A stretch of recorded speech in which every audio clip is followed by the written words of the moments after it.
Serious. I'm gonna open it and just mute the stream, or just turn it off so I can get the chat down. Let's see. I need to stop the fucking download from Steam, otherwise my connection is going to You need to. Oh my god, Genki, Yeah, why? this is some What? amazing. You have torrents running? That should be a given. I love Okay, 15 FPS. let me close also Google Chrome, and then the connection should be fine. Hopefully. Frickin' Genki and his hentai torrents running, trying to soak.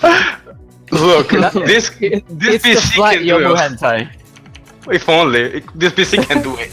Can't do anything. It's a laptop from 2014. This is like a relic from the past. A relic from the past. It is! It's where I started my Soku career. Pretty much, yeah. Okay, so let's see some of those mirrors. What is okay? First of those. There we go. I'm actually. I'd say something, but I'd rather not open Soku. Oh man. Too lazy to open Soku. Can I wait? Okay. I think we can do 3 maybe? Yeah, seems fine. Yeah, Delay this is 3? actually What? okay. Delay Yeah, 3? 3. Yeah, this feels. What? Yeah, my So connection is actually Delay pretty good. 3? Yeah. We Does played it like actually have delay the God 6 or connection? 7. my Sardinian connection is actually pretty decent. Maybe not to. Dude, Sardinia is closer to me than it is to Alos. Why? Magic. It's actually closer to me physically than it is to America. Not like this.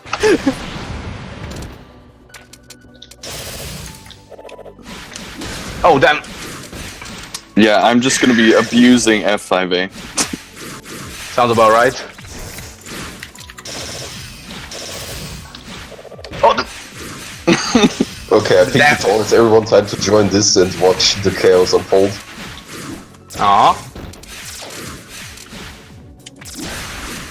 So do you even know what you guys are doing in the game? Like, do you have I an mean, idea, I know- or just pressing Look, buttons? I literally.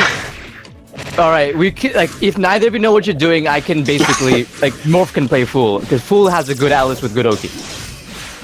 well, I know the buttons, at least the main one. I just don't know what to do with them. Yeah, this God is. damn it. Alright, okay, look, I'm gonna play Fool. 1 second, wait. Were you going Let's for like not- a hover let's cancel not do day, this. eh? Oh man, I'm so bad at this. Oh, Forgot that's a 5A.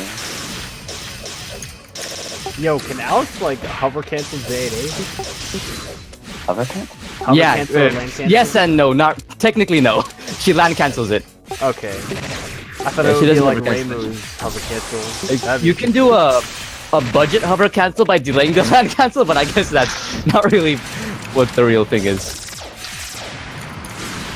and then we're done. Raw Holland, Raw Holland. Holland high. Always Just do it. block the fucking Holland, goddammit! I No, won! attack it. You need to fight.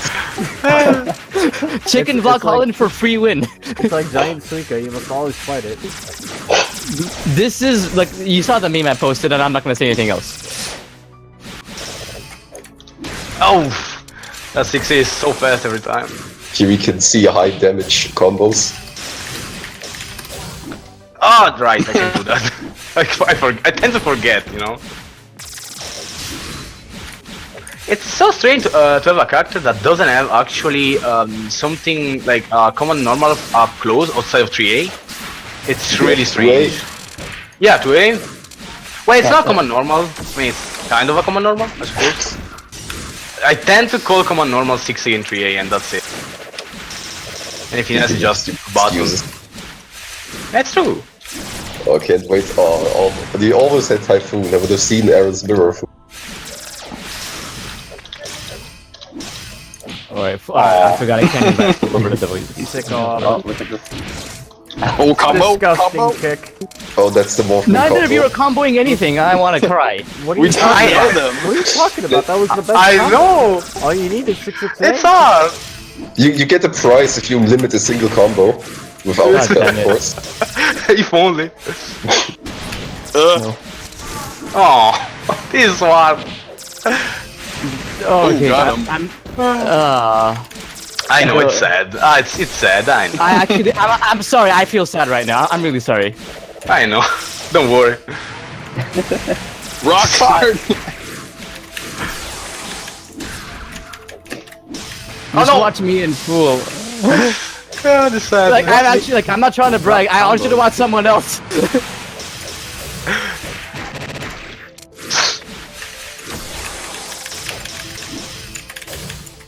Come on, Elos. Can't let this Genki dude win. Yo, Elos, just heads up, 6A is a 12-frame startup. Just mash him out with that. Just do 6A and then cancel into your All car. other normals are single-digit frame startups. Okay. All Do the what I do, damage. Elos. Okay. Do what I do. Do what I do.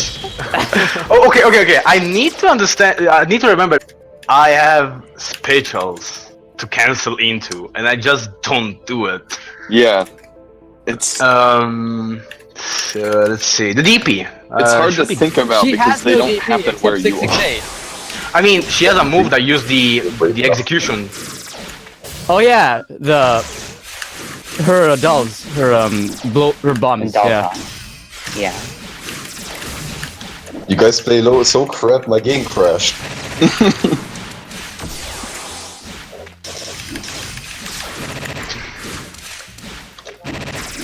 You guys Man. take so long, just play 2 more and then we start the real thing.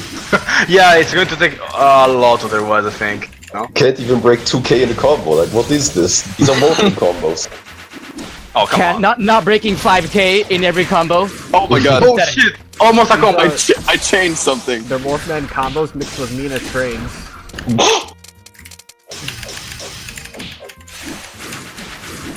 Oh man. I actually feel so silly right now, like genuinely silly. Not the fun kind, the dumb kind. You always feel that way. I suppose. So what are your first impressions J5 right trades, now? alright. Well, I actually like Alice in like certain things she can do. I actually like those, but I really can't play the character. That's for sure. It's not for me. Ooh, How that do combo I is put nice. this? If I were to play this character, I'd be very happy just throwing out 5A. But the moment I throw out a 5A and whip it, I'm just gonna dread it every single time. Oh my god. 1.4k. I actually want to cry. I'm sorry. I'm trying my best. Dude, Suhomiros were definitely faster. Is this better Yeah, or what? dude, Having footwork. Wi-Fi matches with me? Dial Man, in. usually I'm better at confirming combos. Oops. Man, I'm getting my shot over here. It's because Sadness. you don't know any strings. I know, right? Will we see a single limit today? My cross up. Genki trying to cross me up. Fuck. I did it anyway. Somehow. Alos, you played me long enough to know the Alice cross-ups, okay? Yeah, I know him. I want to see you do at least one. Just like walk up to them, high jump in 3D, and then they can't do anything. They have to be low blocking or in the corner. Wow. Getting mashed out of a dial.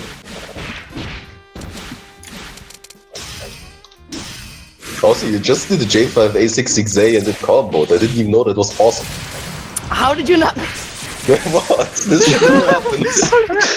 The hit stun on counter hit J5A is pretty long though. Like, I would go for that 6J. Maybe actually we were supposed to teach other people stuff about Alice, meanwhile I learn things. How do I play this character? Well, You guys have.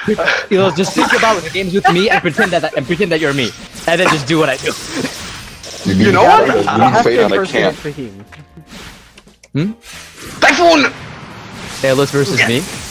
Yeah, like he has to Fuck you, impersonate. He has to impersonate you in order to play with Oh, you. okay. Last game. Last game. Alos last 2 days ago. Pretend that I'm you, all right, and just do what I would do. I can't. Okay, last game. Then I really want to go and hear you guys tell me how to play this game. Okay, just- Genki, I won't tell you do how it to my play the way. game. The game, that's what you have to find out yourself. I don't have We'll the tell you. muscle memory. This is completely different. All right, look, Absolutely. F5A, 6A, 6B. Remember that? Dial 668, 668. Just those two are the easiest combos I think that you can combo off of right now. Okay, I see. Hell yeah! Almost. Oh. This is, okay, I think I get it. And dial any spell card that you have. I kind of get it. Yeah. This is. I just kind of, knew. Yo, did you know that Alice's house stage? If you look in the, it's like such a nice looking house. The black railings from the balcony in front of her front door, and you can even see the bookshelves behind the windows in her house. Yeah, it has a lot of nice detail attached to it. Not too much, but enough to like that you can see a lot of the nice things there. So yeah. Yeah. What's the night tower for, by the way? In IAMP is really nice too. Yeah, that one. I actually forgot what it looked like, but Fuck! Oh my god. It's like the same, but the lights are on the house, so you can like see inside better. the bookshelves and things like that. I see. Yeah. Almost had a combo. This is sad. Actually, what is that tower in Alice's house for? Like, It's is that basically- where her bedroom is, or storage space? Reticent knows. Wait, maybe? sorry, what was the question? Observatory? What's the tower in Alice's house for? The what? The The tower. tower. The tower? Oh, Yeah. it probably is just like storage space for her dog or something. Shoot! Oh. Almost combo. Seems highly inconvenient, but hey, it always Yeah, works. okay. Good 3A.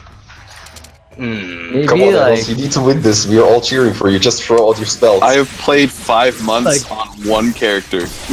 it's fine, Elos. Just I mean, F5A 6A 6V, and then keep matching 668 if you land it until you get knocked down. And on their Oki, just high jump and 3D. It's budget Oki. Oh man. Oh Oh, man. you almost had a combo. 2.1K. No.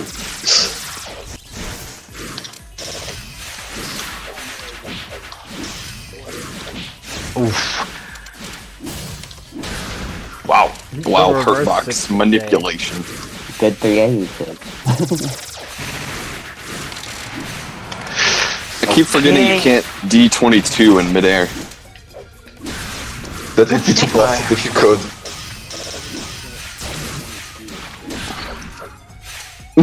Yes.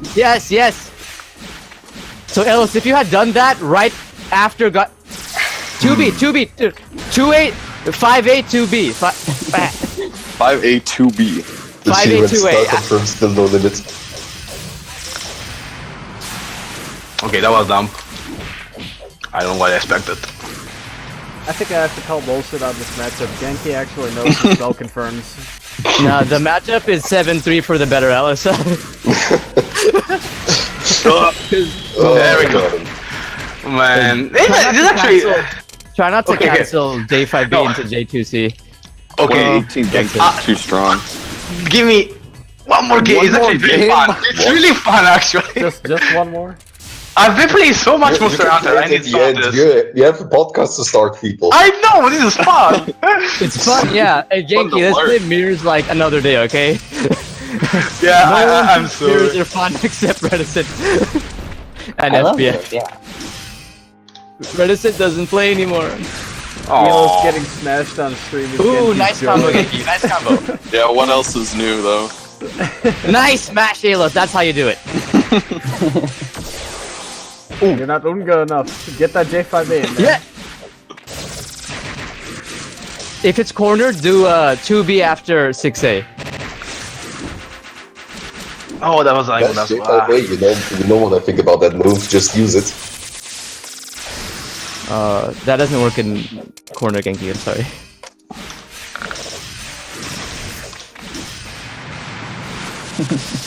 Oh Those are fuck. nice. He fell for it.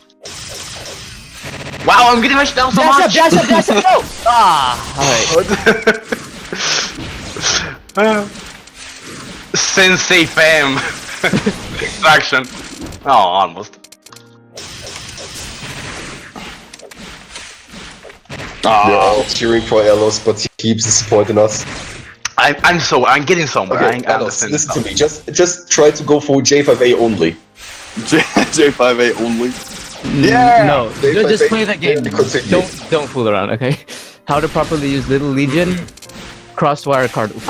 What crosswire? Oh, that one? So, Seeker Dolls. Seeker Dolls is... How do I say this? I've used it once and I didn't personally like it. You can use it to get as Oki, I think. I don't know how good that would be.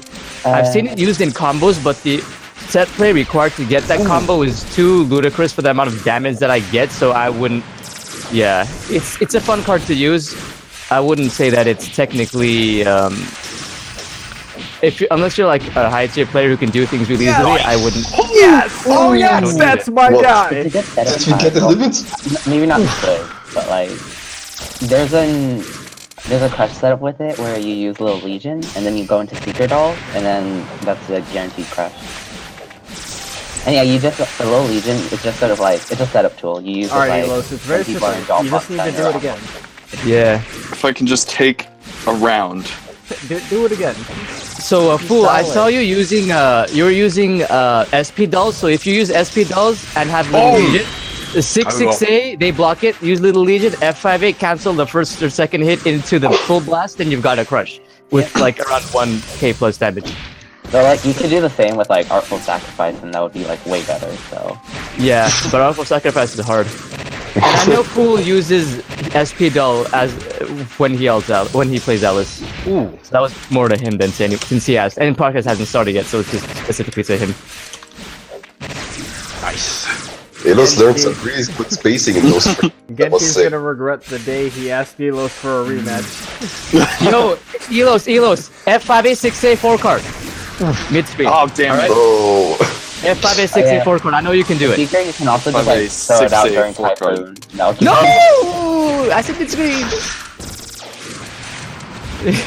Dinky did it better.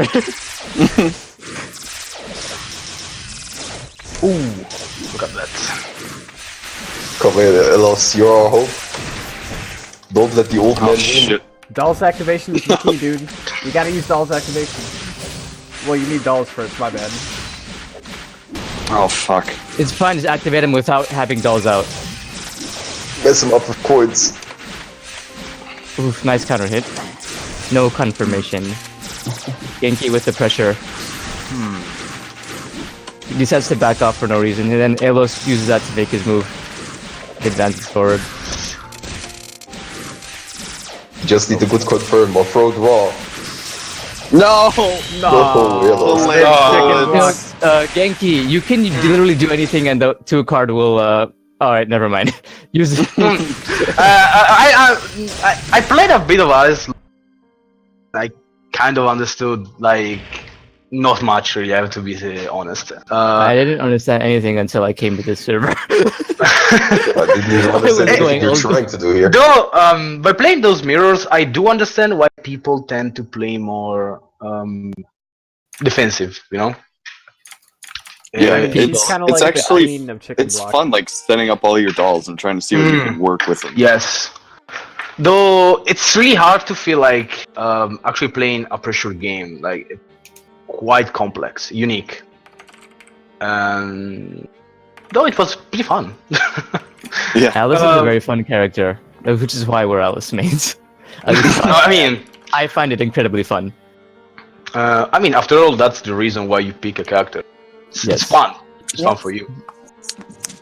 Okay, Or you, so or you like the character, yeah. yeah, true. I mean, both reasons are honestly fine. So after that, you know, everything, whatever that was, welcome to the welcome to the 20th episode of the podcast. I can't believe we actually reached the 20th, episode. It's like quite a big number, actually. It's been almost a year. 20 mistakes in a row. A whole year, wow. That's a lot.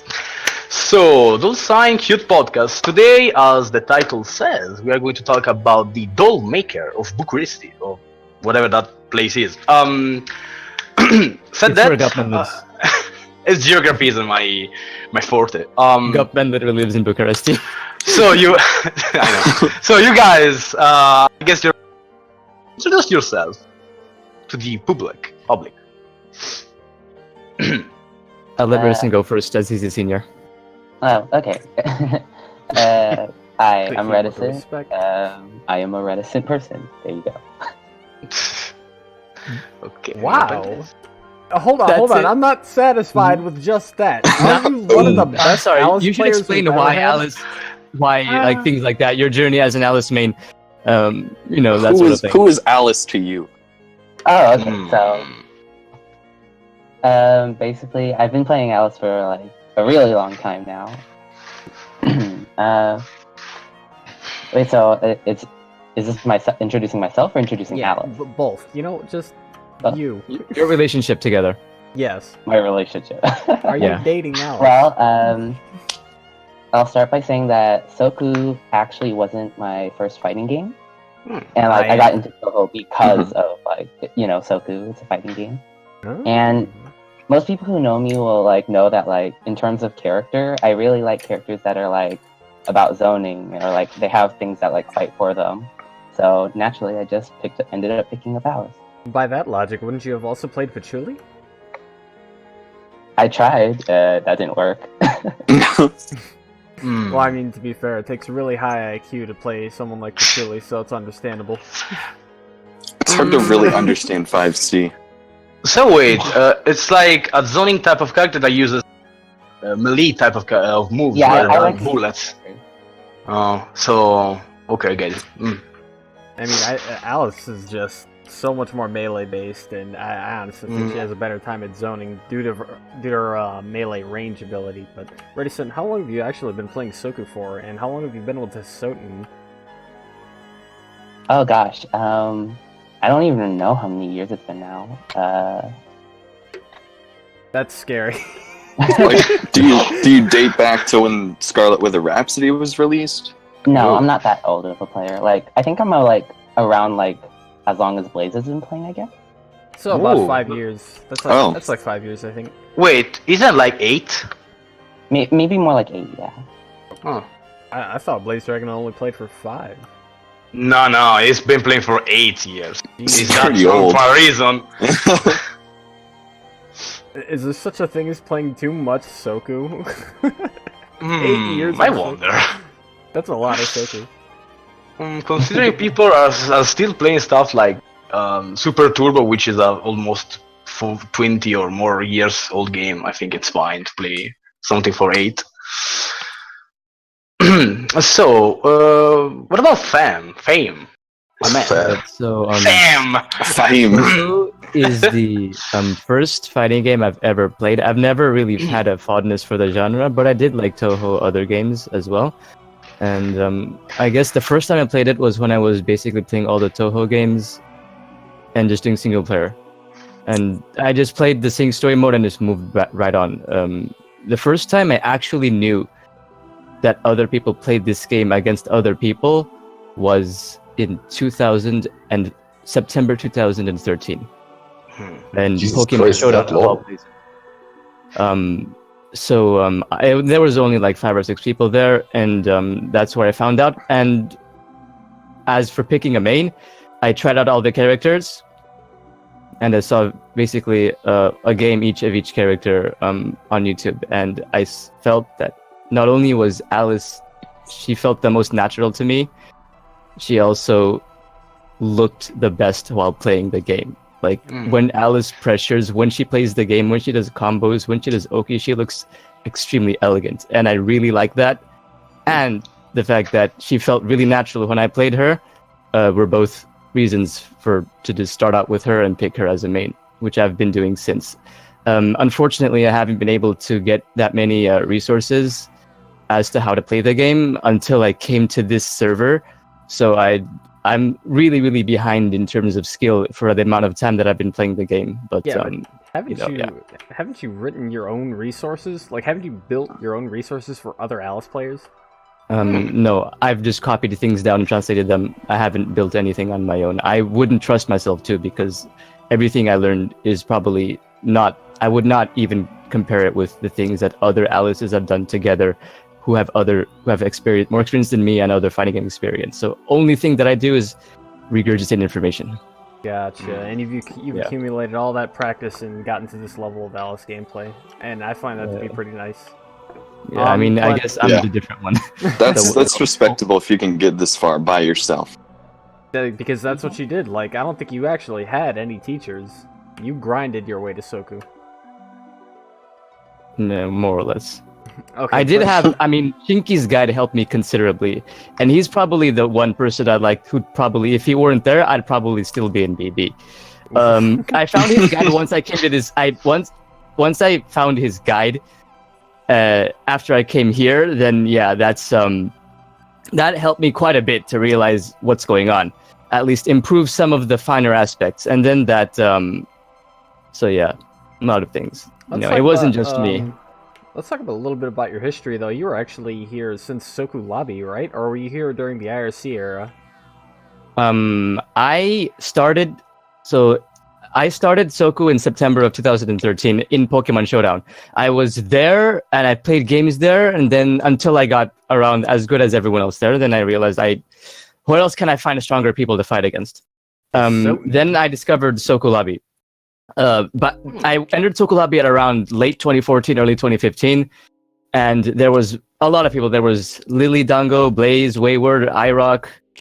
A lot of people were there, and Xenomic was there, and I was there until that died. I couldn't get into IRC at that time. I don't, it's just probably wasn't my cup of tea. So I joined Soku Sats every week and not get double perfected. That's the goal. The goal was to not get double perfected, and By Genki. yeah. So yeah, One hidden, yeah. get one hit in, and that was actually, realistically speaking, very hard to do for me at that time. And I stayed there until Lobby died around 2016, late 2015. Then I went back to Pokemon Showdown, played there.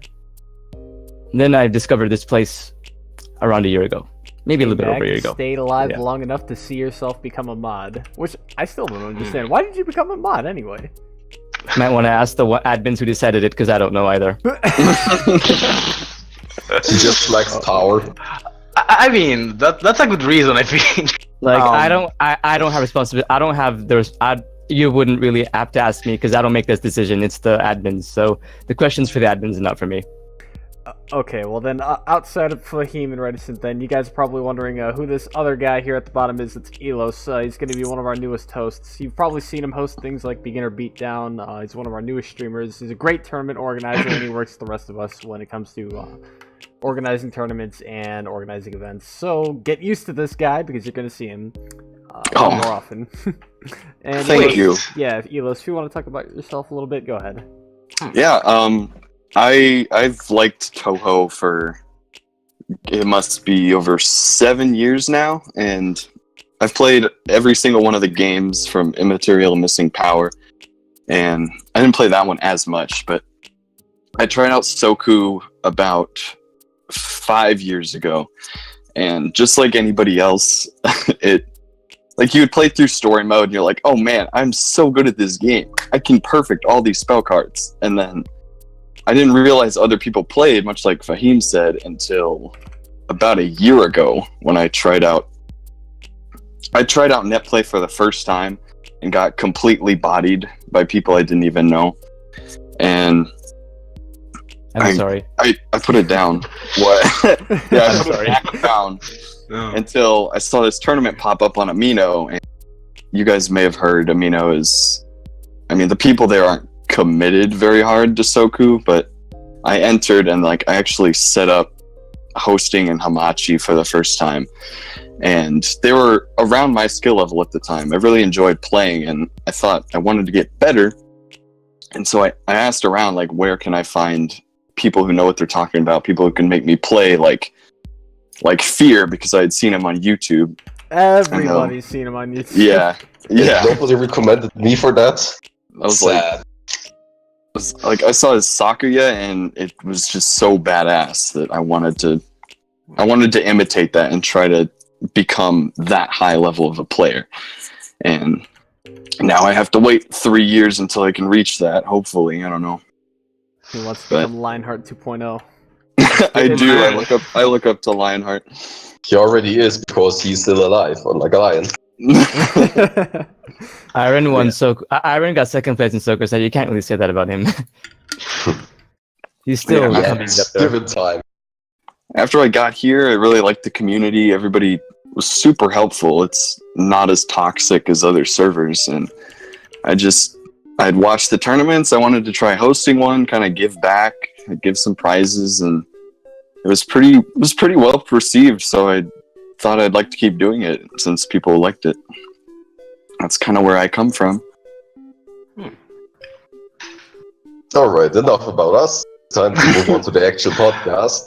So, as usual, we start with recapping what happened recently. We will cut the tourneys down short to just what happened to the last tourneys that happened. I mean, there was a slight delay between now and the previous podcast. But let's start first off with, let's pick Dream Chasers, for example. Let's see, Dream Chaser 19. Man, I actually wasn't there, sadly. Like, I had a bunch of problems. I still have some problems, stop dying. What the fuck, bro? Okay, look. Look, my setup is basically that I just need a motherboard and my PC can go back. For now, it's fine. Let's just go to topic. Yes, So what sorry. are you doing now, and why do you sound like a Mickey Mouse cartoon? What? Why? Let's answer the question. Goddamn, okay. One thing after the other. I'm pretty sure this mic should be fine. Okay, so Dream Chasers 19. I wasn't there, but I asked you guys to do it in my stead. But for some reason, you guys had to make another page.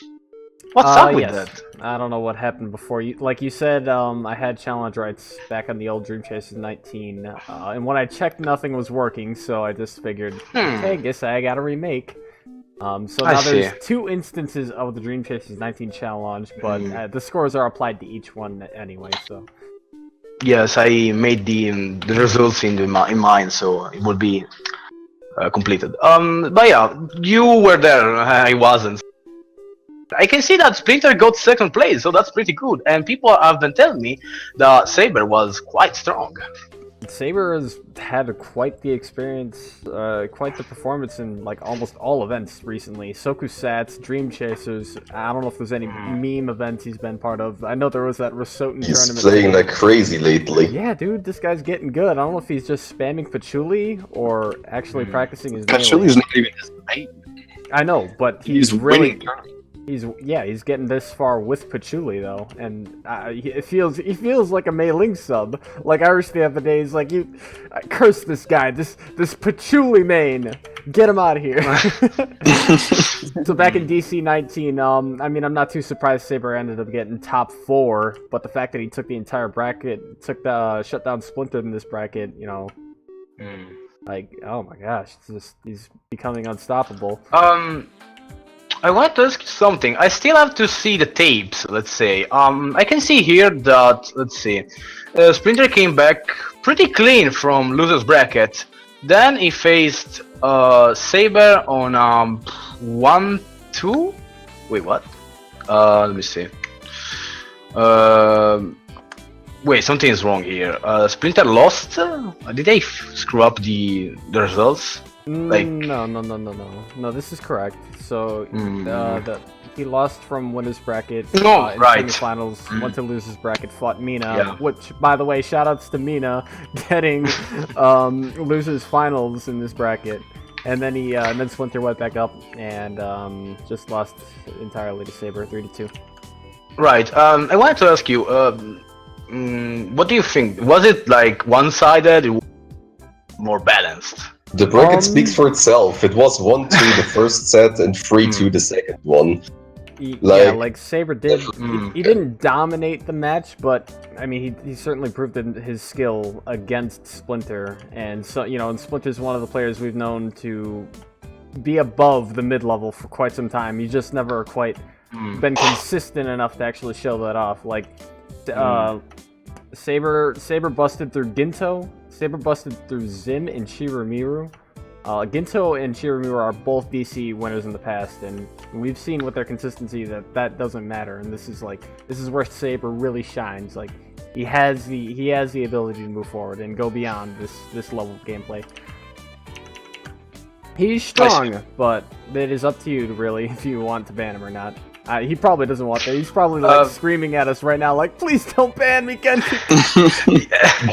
I'll be honest. Even if I watch the tournament, I will probably feel like you're telling me that he won by using Patchouli, and I feel like Patchouli is one of those characters that at lower level and even at higher level, it's quite tough to beat on neutral level. So it's really hard to say, yeah, he won by actually breaking everything. I mean, the results are kind of mixed, so even then it's not like he completely won everything. I need to decide. I think I will not ban him just for the just to give him more chances to win.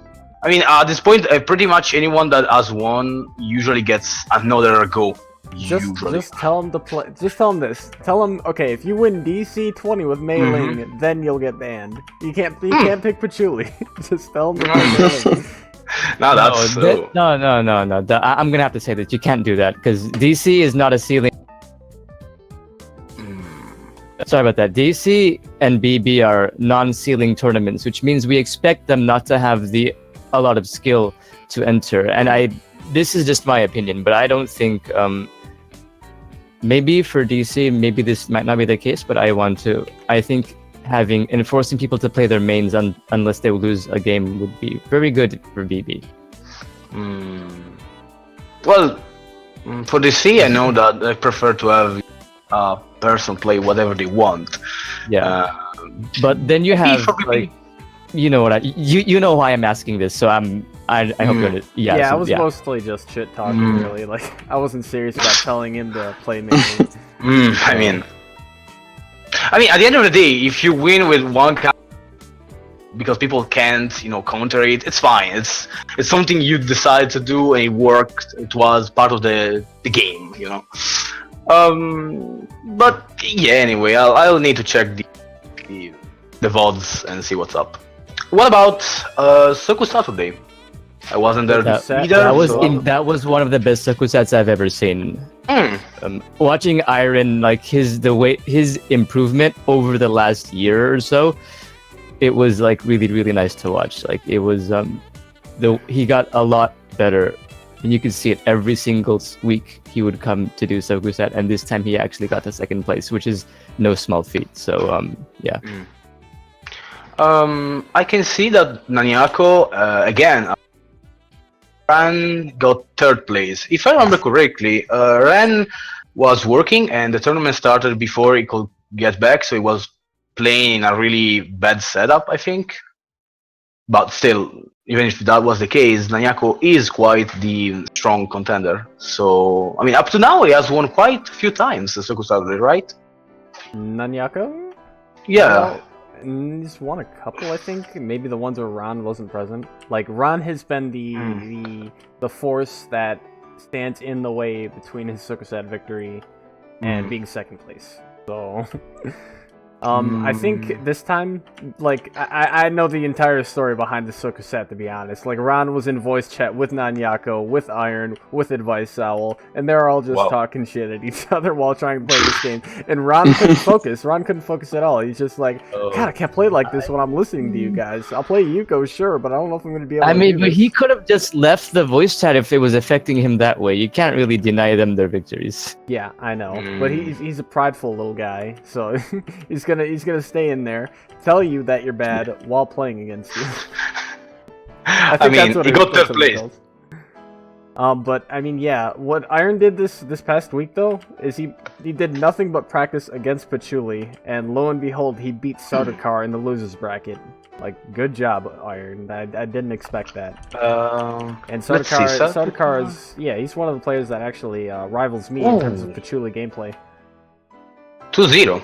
Damn. And then he went 2-1 against the bomb. Wow, that's... And 2-1 against Ran. Wow. That's some results. What a god. I'm sure we can hear Ron crying from somewhere far away. The EU versus SA matchup. Not as hard as he was crying after that one match with Glaziumu, but I beg to differ.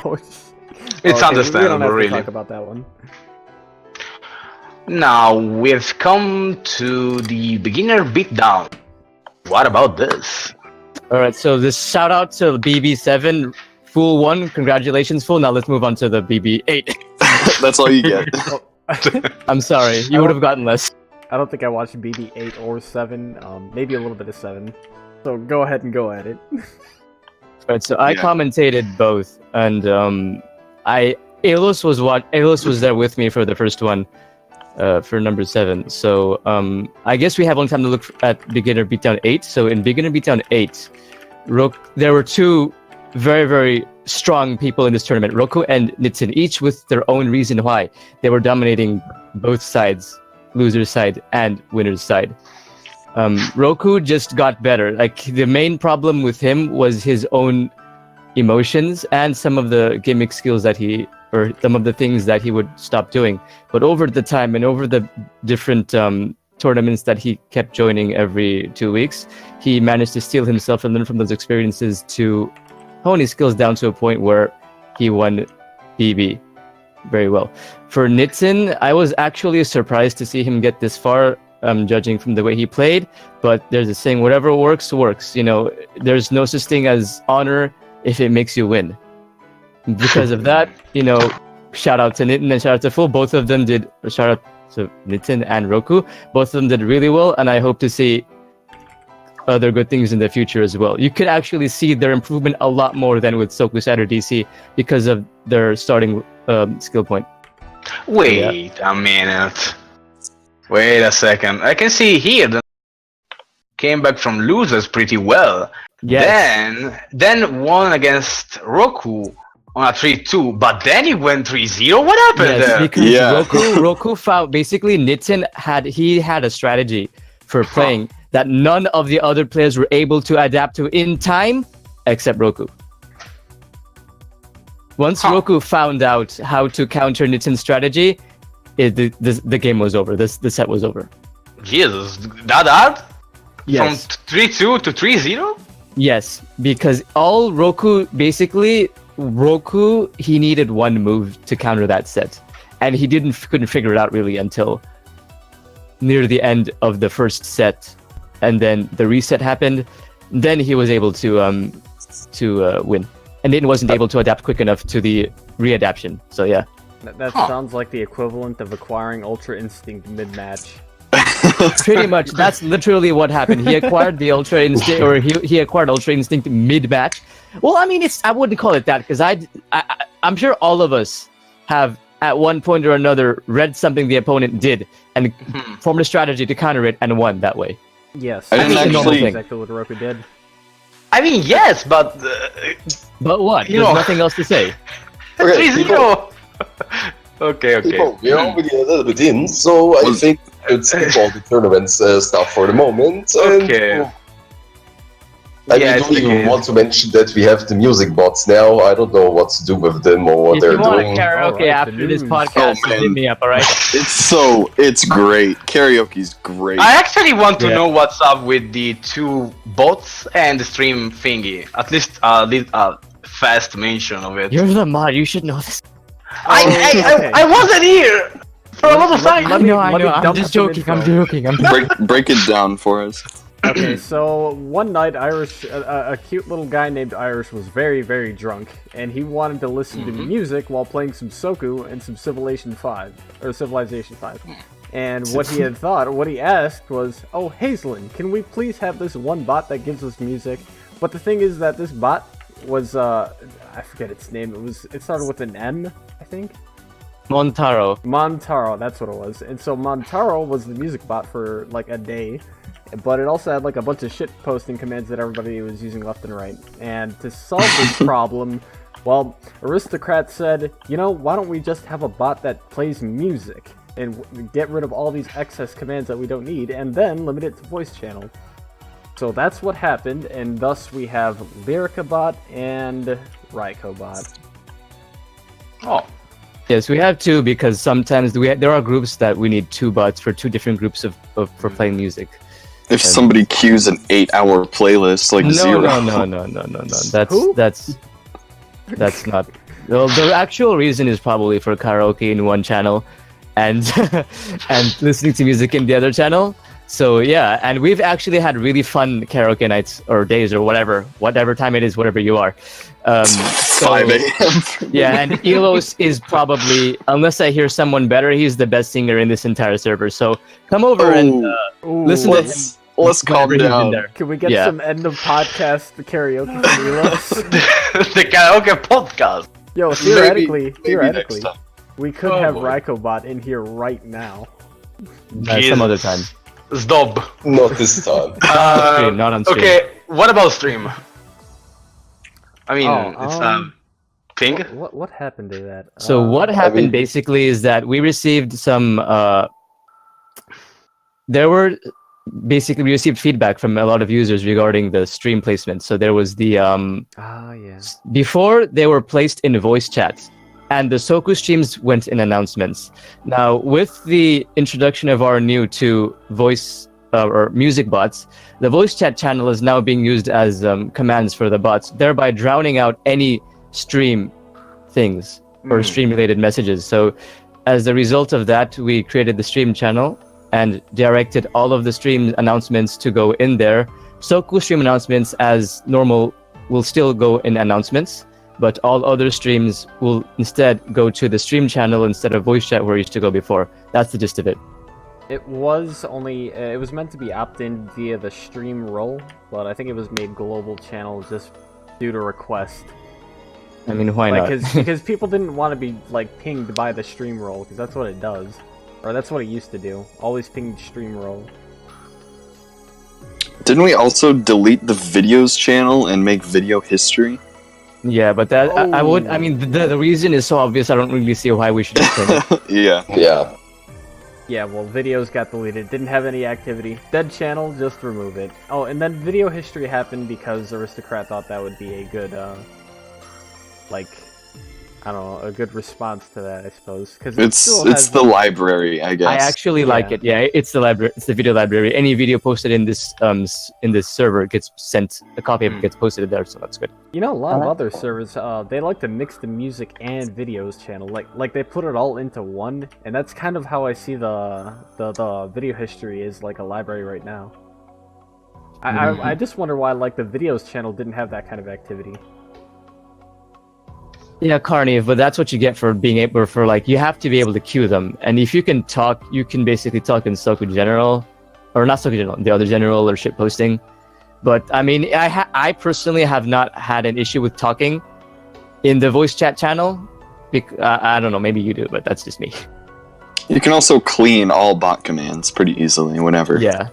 If you ask a DJ. Yeah, that's right. There's also the DJ role. Yeah, just go read announcements for that. Figure out how you can apply that role to yourself. No, basically, you just have to be a frequent user of the music bot and a good individual who has good who is Good taste a in good person, music? basically. No, not good taste. You just have to be a responsible individual who can moderate the music bot and skip and do all these things, and just send a PM to Aristobot, and if you are worthy, which I'm pretty sure most of you are, you'll get the role, you know. Well, I guess that's enough for... By the way, Fame, you have been doing everything today. Are you sure you are a guest today? No, what do you mean? He's promoted to a host right now. It says that I haven't done anything. I've only done 2 or 3 things. He knows more about the server than all 4 of the hosts. God damn it. Yeah, in contrast, I haven't what a been guy. saying anything. Sorry. So, while we are on this moment, I feel that you have been doing everything. Why don't you introduce Alice? I mean, at this point we I are wish there. I could, but I literally do not know anything about Alice outside what little I remember from playing the old PC98 games and basically from Soku. So I'd like Reticent, who has all the lore knowledge, very, very deep Alice lore, to introduce Alice as... Drop that bomb on us. Interesting. Yeah, I don't know about deep, but The I do lore like my bomb. lore. So yeah, Alice is basically a yokai magician that used to be a human, and her main goal as a magician is to be able to create artificial life. So a lot of her research involves like studying the connection between the body and the soul, and that's why she works with dolls.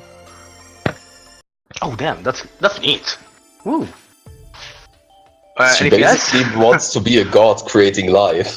Yeah, She doesn't she's- have some god complex. I think one of her goals is to create a completely autonomous doll capable of thinking for itself. Exactly. Yeah. Well, that's really freaking cool, yo. And what about her personality? So personality-wise, she's Really a calm. very. She tries to be a very logical person, but that kind of ends up backfiring on her a lot because she's in Gensokyo. No, So I she, think like- I have an image for This this. is no place for logic. So yeah, she's frustrated with a lot of the people around her.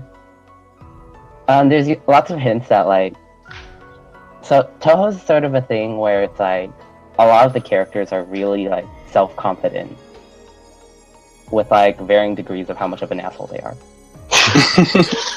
And Alice is sort of like that too on the surface, but there's lots of little hints that deep down she's sort of like hesitant about stuff and like not as secure as like she might make it seem, and that's why I like her.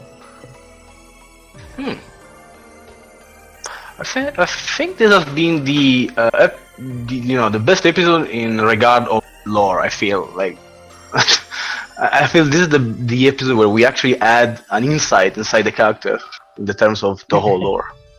Thank you. I was like, Patroli hates Alice. It just so happens that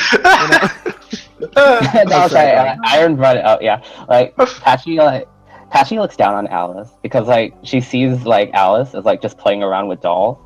So like the quote was like, "That woman who has the nerve to call herself a magician" or something like that. Oof. Damn. It's Real strange. It's strange she doesn't like her because they seem kind of similar in that they're they're distant from the rest of the community and they kind of keep to themselves. Oh, technically speaking, Alice isn't like all that like separate. Like a lot of notes like say that like she like goes into the village and stuff and like she performs for people. I know she feels indifferent to humans, but she tries to help them, I guess. Well, Alice is actually, not even as antisocial as people say, because she actually invites lost travelers in the forest into her home. Yeah, like a lot of her If appearances, they're just have lost, her yeah. helping out people who like end up like wandering in the forest and getting lost and stuff. Damn. yeah, Alice is one of the few characters I don't really have lore on, so thank But you for she- covering that. She actually that's does actually have really good. quite a bit in the print works even too. I can send you a picture, for example, from one of the print works. I hope doesn't Yeah, work now. she was a really prevalent character. Well, not anymore though. Rip. I think a lot of Prevalent them in what were. sense? Well, she was just like a really frequent character in the old back when Toho. I like, see, yeah. first- And she was there from the very beginning, but I don't really see much of her after Soku. Yeah. Yeah, She's- after Soku, she's kind of. She was one of the in few background. returning PC characters. Yeah. I mean, I wouldn't know much. I only picked Alice because she looks really nice. So I'm literally with my head in the sand here. So Well, I guess that's kind of explains pretty much the character. So, what about any of this translates to the actual game that we usually play? So, what about I think so. Soku?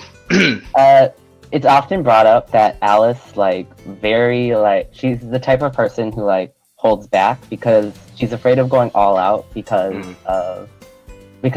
what happens if she loses that full power, then that means she's at the end of her rope. So a lot of her game appearances is, taking a basic mechanic and, unnecessarily complicating it.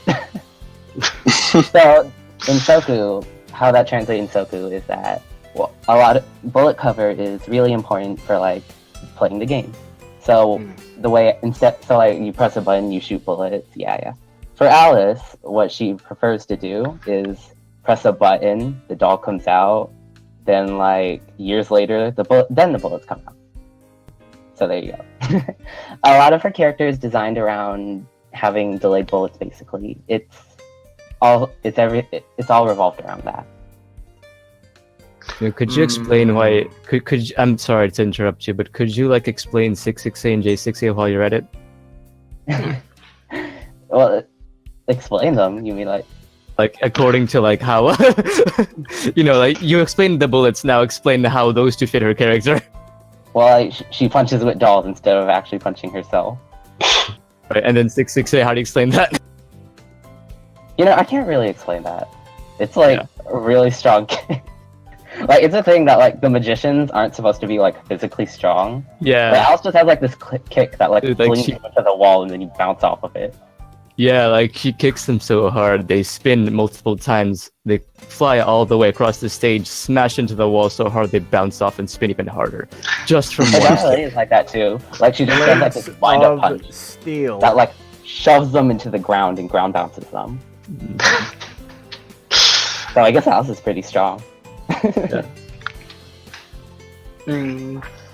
Well then, time to move on to the actual meat of the entire discussion. So how do you think Alice is supposed to be played in Soku?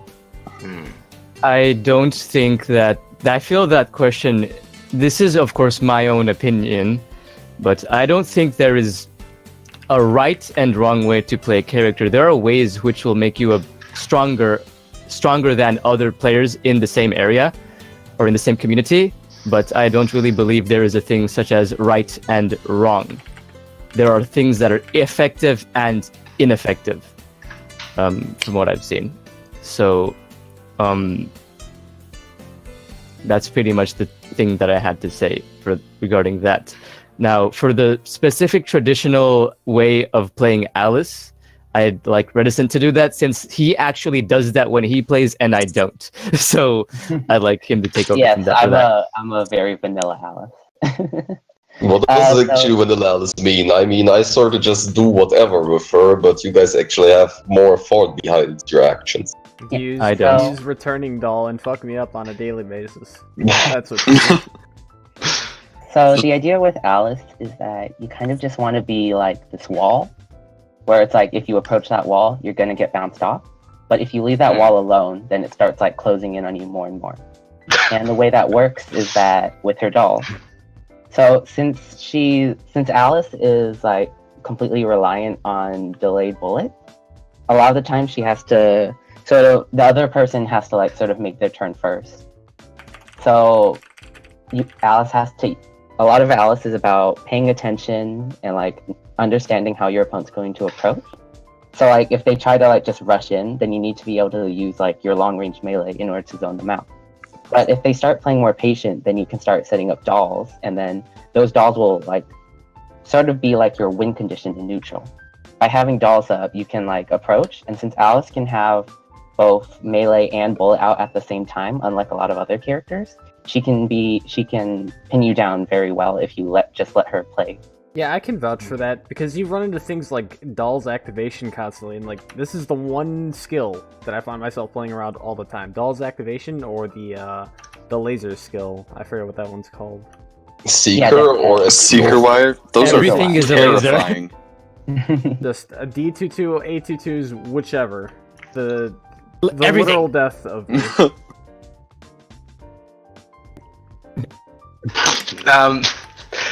So yeah, about a bunch of neutral and defensive play, but like I understand the part about the wall and then the wall closes on you. But although you like when we were playing the mirrors, I had a really hard time doing anything. But for the most part, like pressure, I got mashed out so many times. So right. So Yeah, I think the way to play neutral with Alice is the same as I would say any other character.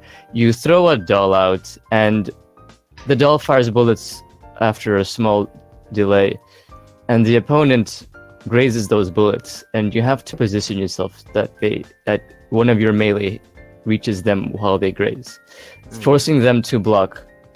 Ideally, they will get hit by it, but that's not realistic. They're going to block, and then you start a string, doing as much spirit damage as possible until they either get crushed or until you run out of spirit yourself or until it's back to neutral due to whatever reason. and that's just how it is, really. Same as other character. When they graze bullets, hit them with a melee, and set dolls whenever you feel you are safe to do so. So one of the strategies you pick up on when using Alice is you throw out a doll and it kind of like enables you to just advance while chicken blocking. And I feel like this form of approaching is very effective because it ends up catching a lot of people who are trying to like mash out through your strings, through your neutral. Yeah, definitely. Well, I mean, I guess so, but if people mash, Well, Alice is very good at destroying people who mash, but against people who play really well and patiently, then she becomes quite difficult. Because then you have to actually attempt to crush them, which is, as you will find out later on, not as easy as people think it is. what Fahim said wasn't exactly wrong about that she roughly is placed the same as other characters, that you have to throw bullets and zone the opponent in. The one thing that you actually still have to pay attention to is the positioning of the dolls Alice throws. Because your options vary greatly of if you have other dolls available on the screen or not. For example, the way I play neutral is, when I throw a doll, I try to, if it's possible, throw a second one and move towards it. So while the opponent is busy dodging the first doll, you still have the second one for skills or even extra bullet cover or damage or whatever. Yeah, once Alice can get a doll up, it becomes really scary because you also have because that doll will like help cover you as you set up another doll, and then you also get access to like just being able to like activate your 2-2 a lot, which will like just shove bullets all over the screen, and it can be a lot for people to like have to like work around.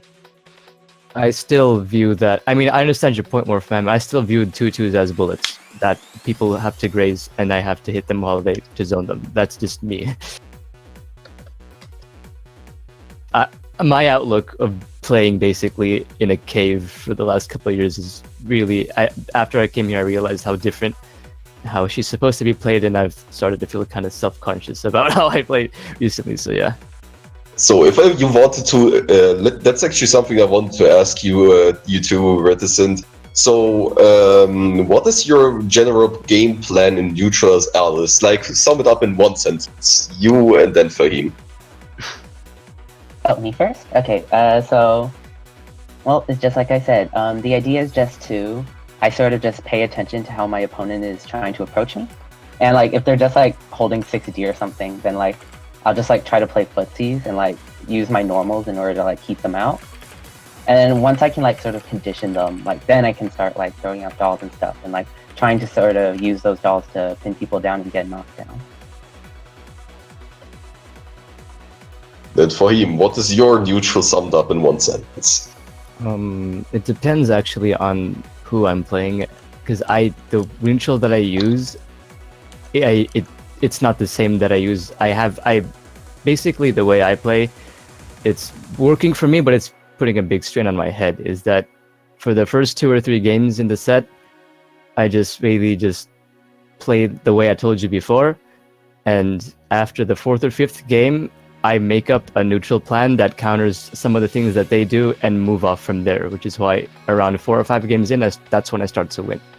The adaptation game. Yeah, that's basically, I don't have a strong enough default neutral or flowchart enough to use my own. I just have to make one up after seeing what they do. So yeah, that sort of thing.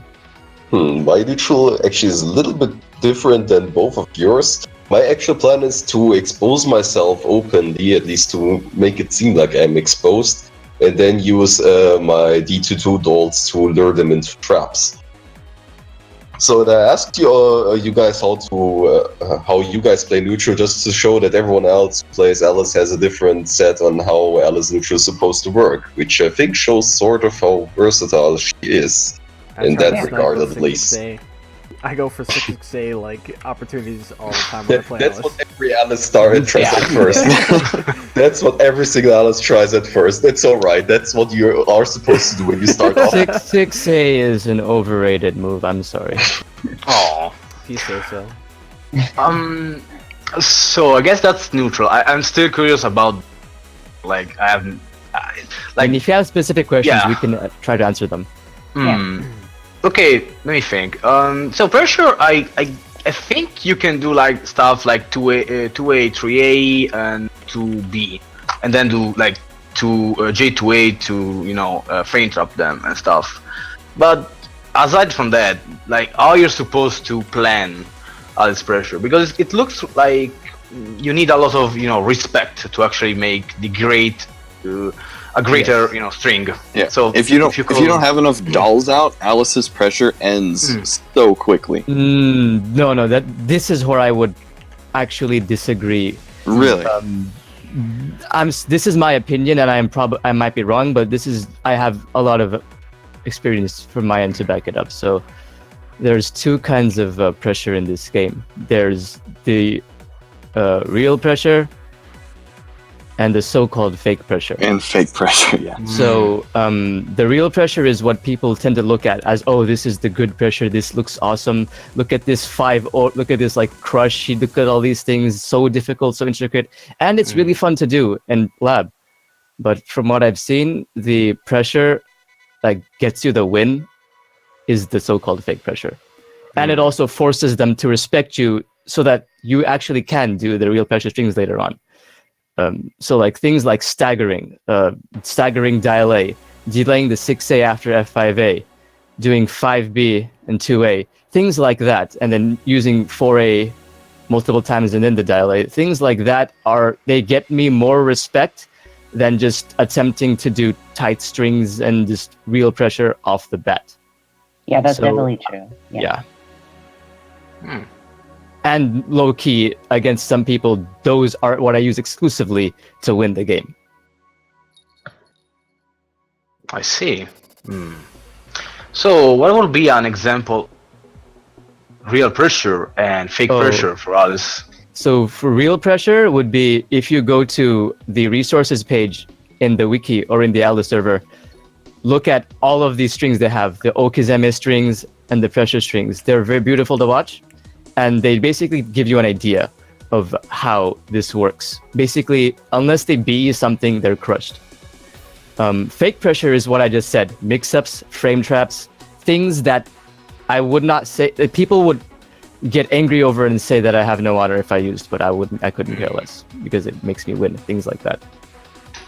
Because like things that they put, if they knew what I was going to do, they would escape in an instant. But since they don't know, it works. That's what I would call the so-called fake pressure. For the real pressure, both people know what is going to happen. And both people know how to escape. For the fake pressure, only one person knows what they're doing, and the other one has to guess and act that way. Similar to tight pressure, because there's not a whole lot of options for that most of the time. So the real pressure needs...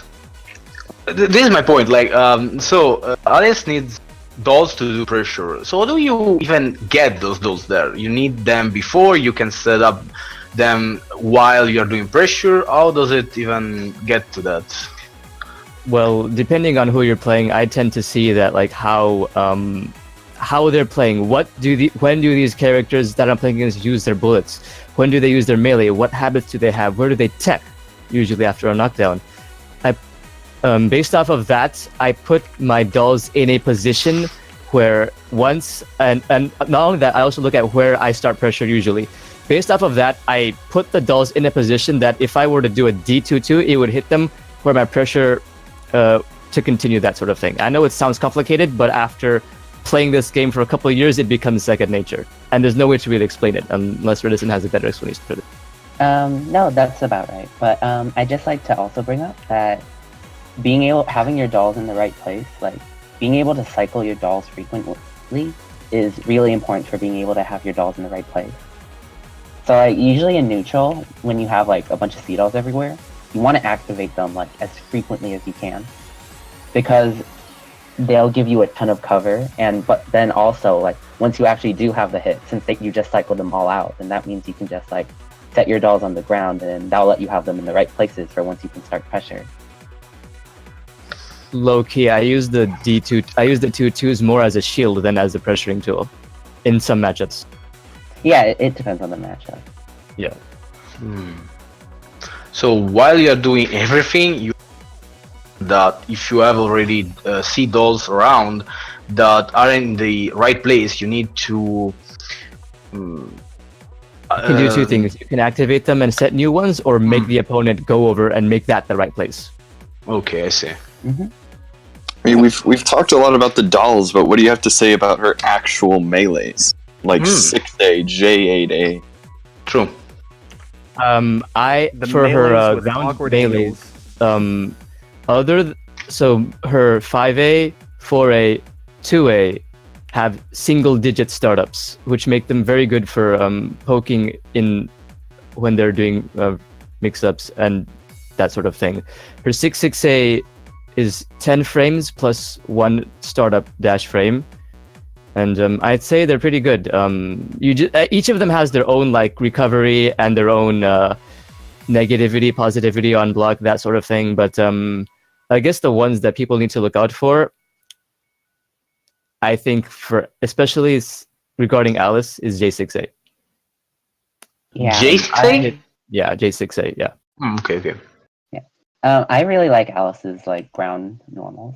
Like honestly, I feel like I always have an answer if I'm being approached on the ground. The problem is that everyone knows like the Alice blind spot where she has a lot of trouble just covering that area like directly above her and diagonally above her. So Yeah. when it comes to her air normals, that's a little bit more iffy. J6A is great, of course. And her J5A has certain flaws to it. Like, it has a bit of, sort of a long startup, like same as Soku. And it extends her hurt box when she throws it out. But it sort of trades off that, like, the recovery is pretty decent on it.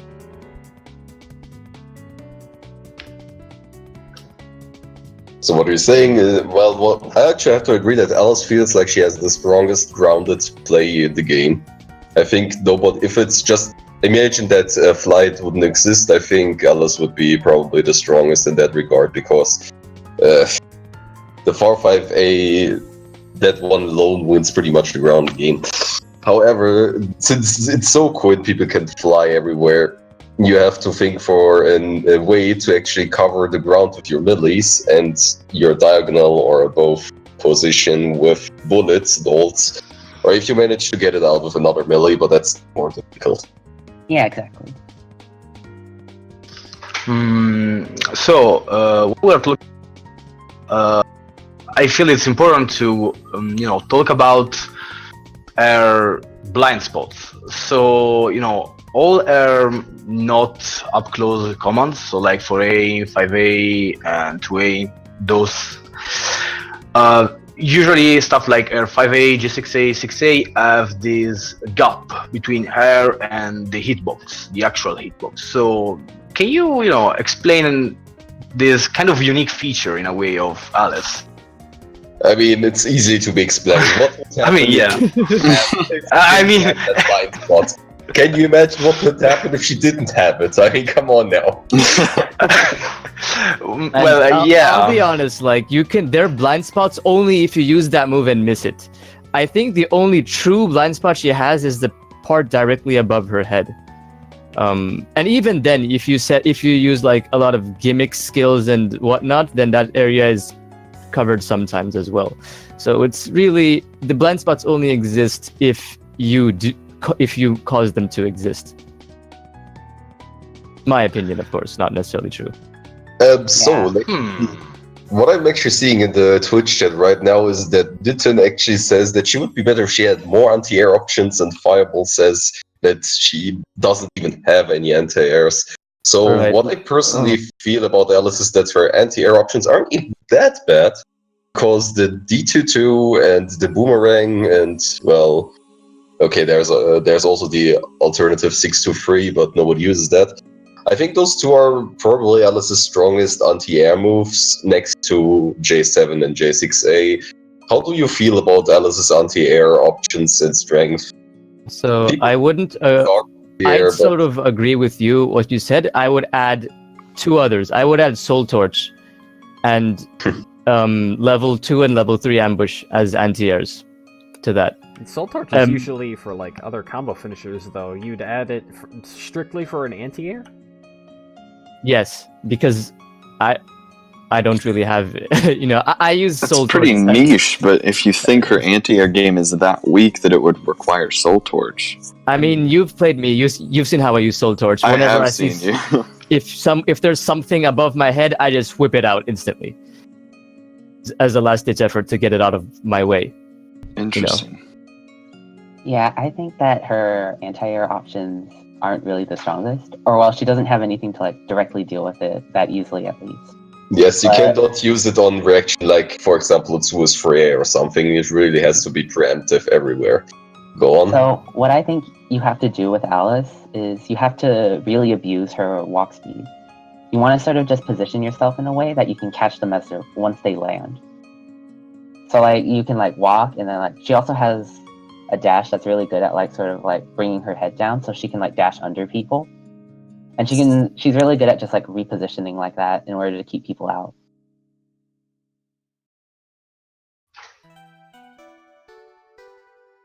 So let's see what the Twitch chat even says. Yeah, they're still not convinced that Alice's anti-air options are strong. Since Alice is such a versatile character, the cost of having a character with a lot of versatility is the fact that different opinions will exist for that character. As versatile as she is, the more versatile she is, the more opinions exist, and we need to realize that and appreciate the differences that each people have in their experiences playing her. But alright, so we talked about neutral and pressure. Now let's move on to the next topic, Okizeme, if I pronounce it right. Fahim, you wanted to explain roughly how it works, because I don't even know how it works either. I just throw dolts and hope they attack in the right directions. I mean, which is probably not the right thing. I guess I was able to figure out how it worked by myself. I guess you will too if you just play the game more, and it's not that difficult really. Okizeme basically means you take the advantage of the free time you have after a knockdown to start pressure on their wake up. Now, the best way to do this, there's two ways to do this really. Actually, no, there's only one way to do this. You throw a doll immediately upon knockdown, and if you have time, throw another one, and go over to where they attack and just do it. Start the string. How exactly do you place these things though? Like, is there? Yes, there are specific places you place them. The most unanimous way is if you get a knockdown on the ground, 4C. 4C is the all around Oki placement on a knockdown. However, JTC is really good too. JTS for the if you get an air knockdown, J2C is the so if you're on the ground, 4C, if you're in the air, J2C. Then you can throw the other ones you throw depending on where you think they will take and where you want the doll to be, really pretty much. So yeah. Mm-hmm. But what if they high jump? That's what actually one of my biggest problems Alice is that you need to J5A them on their wake up if they high jump. They shouldn't be doing that. Yeah, that's something you have to sort of balance. You want to set up just the right amount of dolls that you can still just meaty them safely. Yeah, and I've seen that near the beginning of a game, I don't set that many dolls. I just go for I literally walk up to them and melee them so that they stop high jumping and mashing stings. Then later on, I start doing 2 and 3 doll Loki, and they reflexively don't high jump or anything. So yeah. Yeah, you definitely don't want to disrespect Alice on wake up because she can just 6A you on wake up and then they'll die. Oh yeah. Even if she has bad spacing, she can. If she's spaced properly, you can Alice terrify people from jumping. I mean, the thing I always do for Okizeme with Alice is just you throw a far 5A because everybody high jumps. They're expecting a bullet or they're just not gonna make it in time or something, and then they try to high jump. And then far 5A that's is the usually thing. what messes them up. But far 5A doesn't have that many. I'll be honest. I don't see people mashing high jump or anything on wake up once they've eaten a few hits on their wake up. Yeah. But then you whiff let's say you don't whiff it, but they block a J5A or a 6A, and what are you gonna do in that case then? Well, after you block that, then they are forced to block one of the bullets of the dolls you placed earlier. Then you set another doll and just keep doing that over and over again. Yeah, with Alice, the idea is that you set a doll, and then you sort of just play around the bullets that doll's going to shoot. So you either mix up, you hit with say 6A, and then the doll shoots, making it safe. And then like after that doll's bullets are up, then like you like start going for lows after that. And like you sort of just stagger alongside with the doll, and mix up like between like doing a mix up or just setting another doll to keep the string going. Yeah. And Alice requires, I think, a lot. Her timing is one of the most difficult things about her, is to time the pressure strings correctly. You need to time the seed. I mean, it becomes reflexive with practice, but of course, it's difficult for people who start initially. While we're at it, Reticent, I know you were actually interested in showing off some of your, I don't know if you wanted to show off pressure block strings. Yeah, I can just do some like basic strings in game or something to show it off. Do you want to do that right now? Yeah. Alright, hold on, let me set up a host really quick. Although, yeah, warning to the stream is that like I'm on Wi-Fi. It shouldn't be too bad, probably. Maybe like at least playable. That's the cues if you mess up things. Yeah, I understand. Should the rest of us avoid spectating though? No, it should be fine if you connect to my IP. All right. Okay, give me a minute to start the game. Maybe we always have the stream to watch if we have to. I could watch the stream. I'll probably be how far am I behind? Actually, I don't know because I'm all the way over here. It should be like a 2-minute delay at most. 2 minutes? Okay, then I'll probably watch the game. It's either a minute or 2 minutes. I haven't actually like tested it or timed it. It's fine. If it were like more than 10 seconds, I'd just make it anyway. Wait, Yeah, minutes are enough to burn through a topic. Okay, let's see here.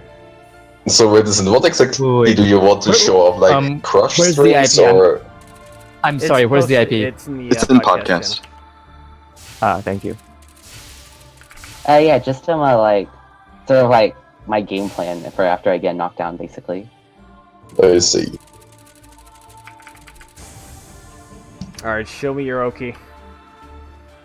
Oh god, I'm so rusty. Okay. That's the Let's go to the mix corner. of that Oki. Yeah. So, oh god, this is okay.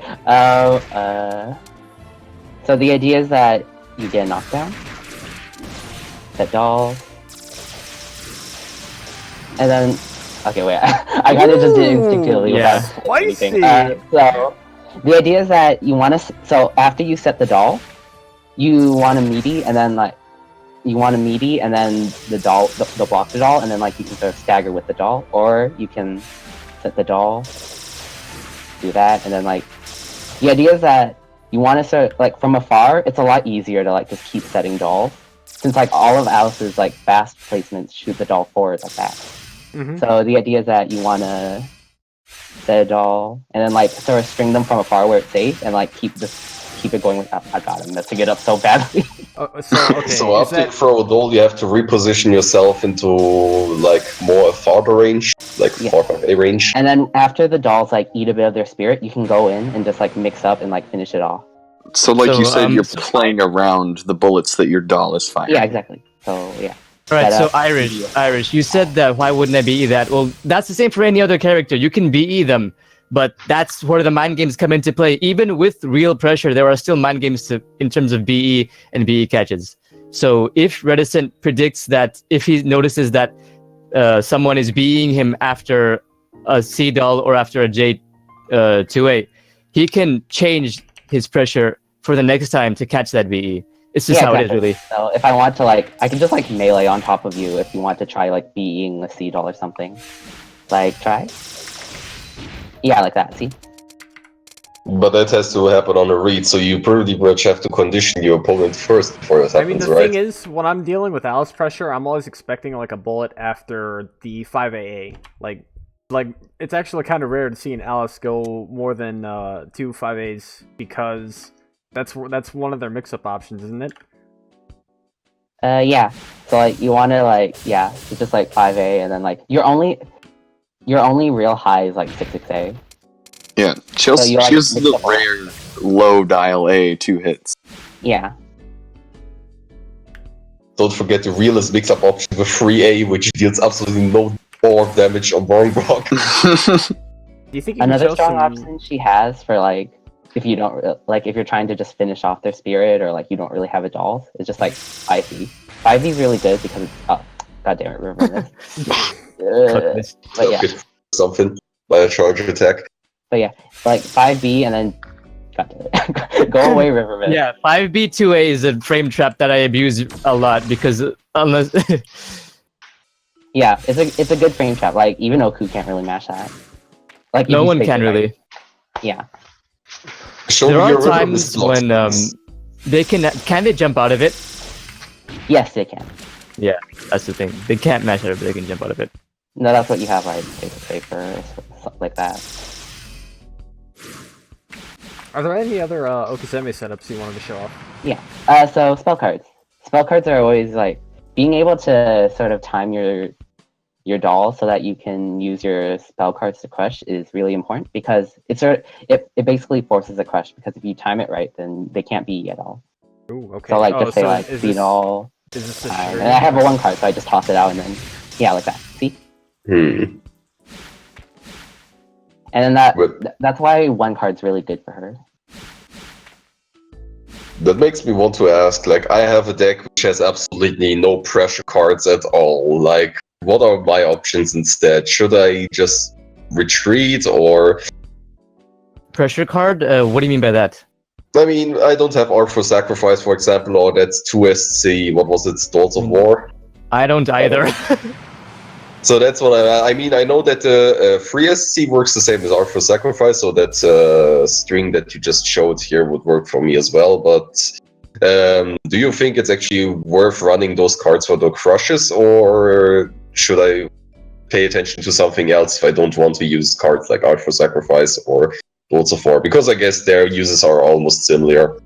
So the way that I did it, I know how to use them because I've labbed them out a lot, but playing the people at my level are not ready yet for that because because they require a lot of effort for me, and I've noticed that they don't respect anything I do. And even if I were to like, I would how to say this? I can download them because they don't mix them up well enough, so I can sort of leave that on the shelf for another day and just do mix-ups and catch BEs off of like start a pressure string, catch BEs, do mix-ups. That's basically how I'm sort of floating through it right now. There will be one day that we'll have to take that out of the shelf and use that. Until that day comes, I'm happy with where I am right now and what I'm doing right now. That's the kind of a fake answer, but like, yeah. Well, I forget what you mean. However, how should I apply it if I don't have any pressure cards? How should I be supposed to pressure? I mean, you showed some setups. Should I be less greedy? Should I be more greedy? How do you feel about it? I don't know. Like, what do you do mid-screen? It depends how you play, really. It depends how you play and how the enemy plays and what you see as you are lacking. Then based off of that, you try. As I said, that's just, it depends on a lot of things. Yeah, if you don't have like pressure spells, then yeah, you lose the guaranteed stuff. But you can still just do like normal doll setup and stuff. So I should not give up pressure at all, but still try something which is less risky, but has a chance of crushing, right? Mm-hmm. I do have a question about pressure. Yeah. When you're far enough that you're doing far 5A, and I know it goes into 6A, but a lot of people say Alice's 6A just ends pressure immediately. What do you do from there? It sort of does, but you can hit them if they try to be greedy. So usually what I try to do is after 6A, I just set a doll and like sort of react to how they try to approach me after it. So I just try like dashing forward, I guess. I tend to throw out a doll in time to 6A. Yeah. Sorry. I tend to try to react. Yeah, I tend to throw out a doll so that when I hit 6-6A, it becomes tight because they block the doll immediately after they block 6-6A. Yeah, I mean, not 6A, 6A, not 6A. 6A, I'm sorry, 6A, right? Right. Yeah, 6A is... Yeah. Okay, and that makes sense. I also like doing like spinner and then just 6-6A. Oh yeah, keep dashing forward. So like just spinner, 6-6A, and then 6-6A, and then the spinner will hit them, and you can combo after it. Or if they like block the 6-6A, then you'll still knock them into the spinner and get the blocks Like that. Now, what do you do against if the enemy decides to high jump 9 and try to melee you? That's what. That's the more usual thing that happens in the Soku game. That's what high jump canceling is for. So. Oh well. Come on, Zerfus, do high jump 9 and J5A. Oh, so just. We're in Tempest right now. This is gonna be fucked up. Just high jumping. Like in response to that. Okay. Because like Alice is trouble with just if they high jump and then chicken block.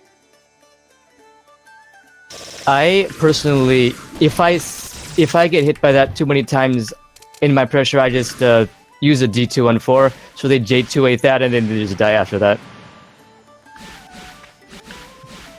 That doesn't happen quite often with me. Do you have any mid-screen strings you want to show off? Sure. The idea is still sort of similar. Like you have the doll, then you sort of just keep it going like between doll and melee like that. Was that too fast again? Yeah, do it again. Do it again. Okay. That was cool. Wait. Oh, like.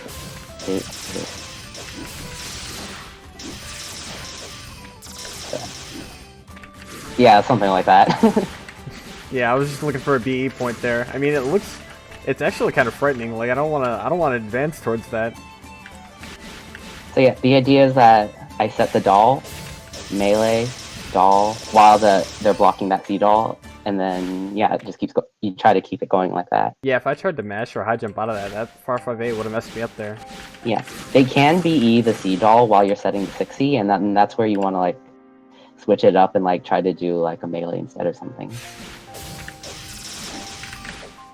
Stop wrong blocking the J5A. I'm just trying to get hit by this string so that way it's tight. Yeah, I used to do that too. Then I realized it's. I tried to border escape like that third hit of dial A. Yeah. Real scary pressure. Yeah. Well, without further ado, I think we can actually move on to skills and spells. So I'm gonna have to cut you short here. Ready? Alrighty. Now I don't know how you guys actually want to approach this, or which ones you want to cover. Do you want to start with We'll skills do the first? order. We'll follow the outline. Okay. So I think, if no one objects. All right, so let's start with skills, okay? Sure thing. So the first skills we will talk about are undoubtedly her strongest skills and her arguably most important ones. The default 22 default 2-2 doll activation and default 2-3-6 doll placement, both of which Reticent will cover. Yeah. So her default 2-2 is undoubtedly like her best skill. And like I said before, the idea with it is just that you have a lot of really meaty bullets everywhere once you level it up. And they're just really good for everything. Like, they're good for neutral since they're so like they linger for so long. They're good in pressure since they do so much spirit damage and chip. That's the problem with Alice though, is that she has to level it up first. Your goal going into like any match should be to level up your default 2-2 as quickly as you can. Because having like being able to have all 4 dolls just makes life so much easier if you can do it. With All right. 8-2 and just like using her strings and whatnot? With the default 2-2 is that you can't BE the spinner until the very last hit. And that's even stronger if you have them in the right place and they sort of cover each other and so they can't escape at all. God, oh my god, how horrifying. It's not as scary as you... I mean, it's not as scary as you think it is. You've played me, you know what it's like. I mean, well, there's a difference. I mean, I actually have game experience, and I know how to escape pressure. Yeah. Not to be, like, rude or anything, but I don't think you know the pressure just yet. No, I don't. I know I don't. I myself said I just use just like a lot of fake pressure. And The lockdown they give is also really good for like just like giving you time to set up dolls again to keep pressure going.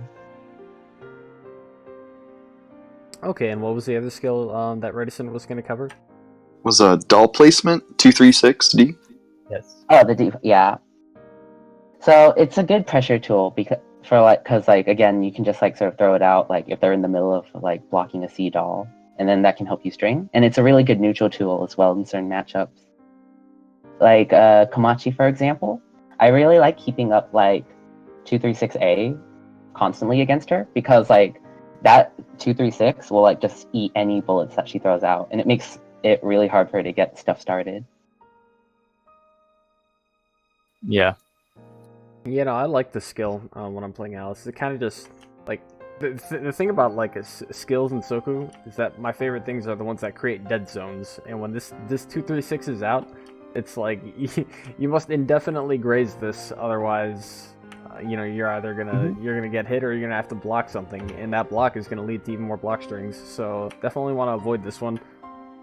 The version that puts in the air is also really good at catching people who like throw a lot of bullets in the air. Like with Yuko, for example, if she's doing like just like 2B, 2C, then you can like dash the 2B, throw the spinner, and then like that'll hit her in the middle of her 2C. Okay, let's see. How much spirit damage does it deal again on full block? How much? I don't know that off the top of my head. Wait, which skill? 236. Default.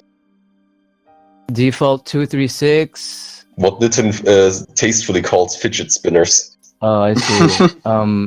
It does have. It doesn't. I think it has half an orb, and at 4 it does 0.75 orb. Wait, how much does it deal on level 4? You mean spirit damage, right? Yep. Mm-hmm. Yeah, spirit on level 4 it does 6 hits each of them, because the amount of damage they do per hit is the same regardless of level, but the number of hits increases. I'm reading here it's 0.125 spirit damage per hit. Per hit, yeah. So 0 and 1 are 4 hits, 2 and 3 are 5 hits, 4 is 6 hits. And the duration also increases, no? More or less, yeah. Not that Yeah, much. but I don't think like how long it's been out is going to affect how many hits you're gonna get. Like if you end up blocking the very end of this attack, you're still gonna block the 6 hits. On level 4, right? Yeah, and also I like having them out longer because I have more time. I could be there and do things. So that's just, you know, covering up for a lot of things. It's a longer dead zone that your opponent needs to avoid. Pretty much, yeah, and that has been a game saver in some situations. That 1 extra second I need for something else, a setup or something, or at least like, you know, enough time to switch to the 3 cost and use that while they're still blocking it.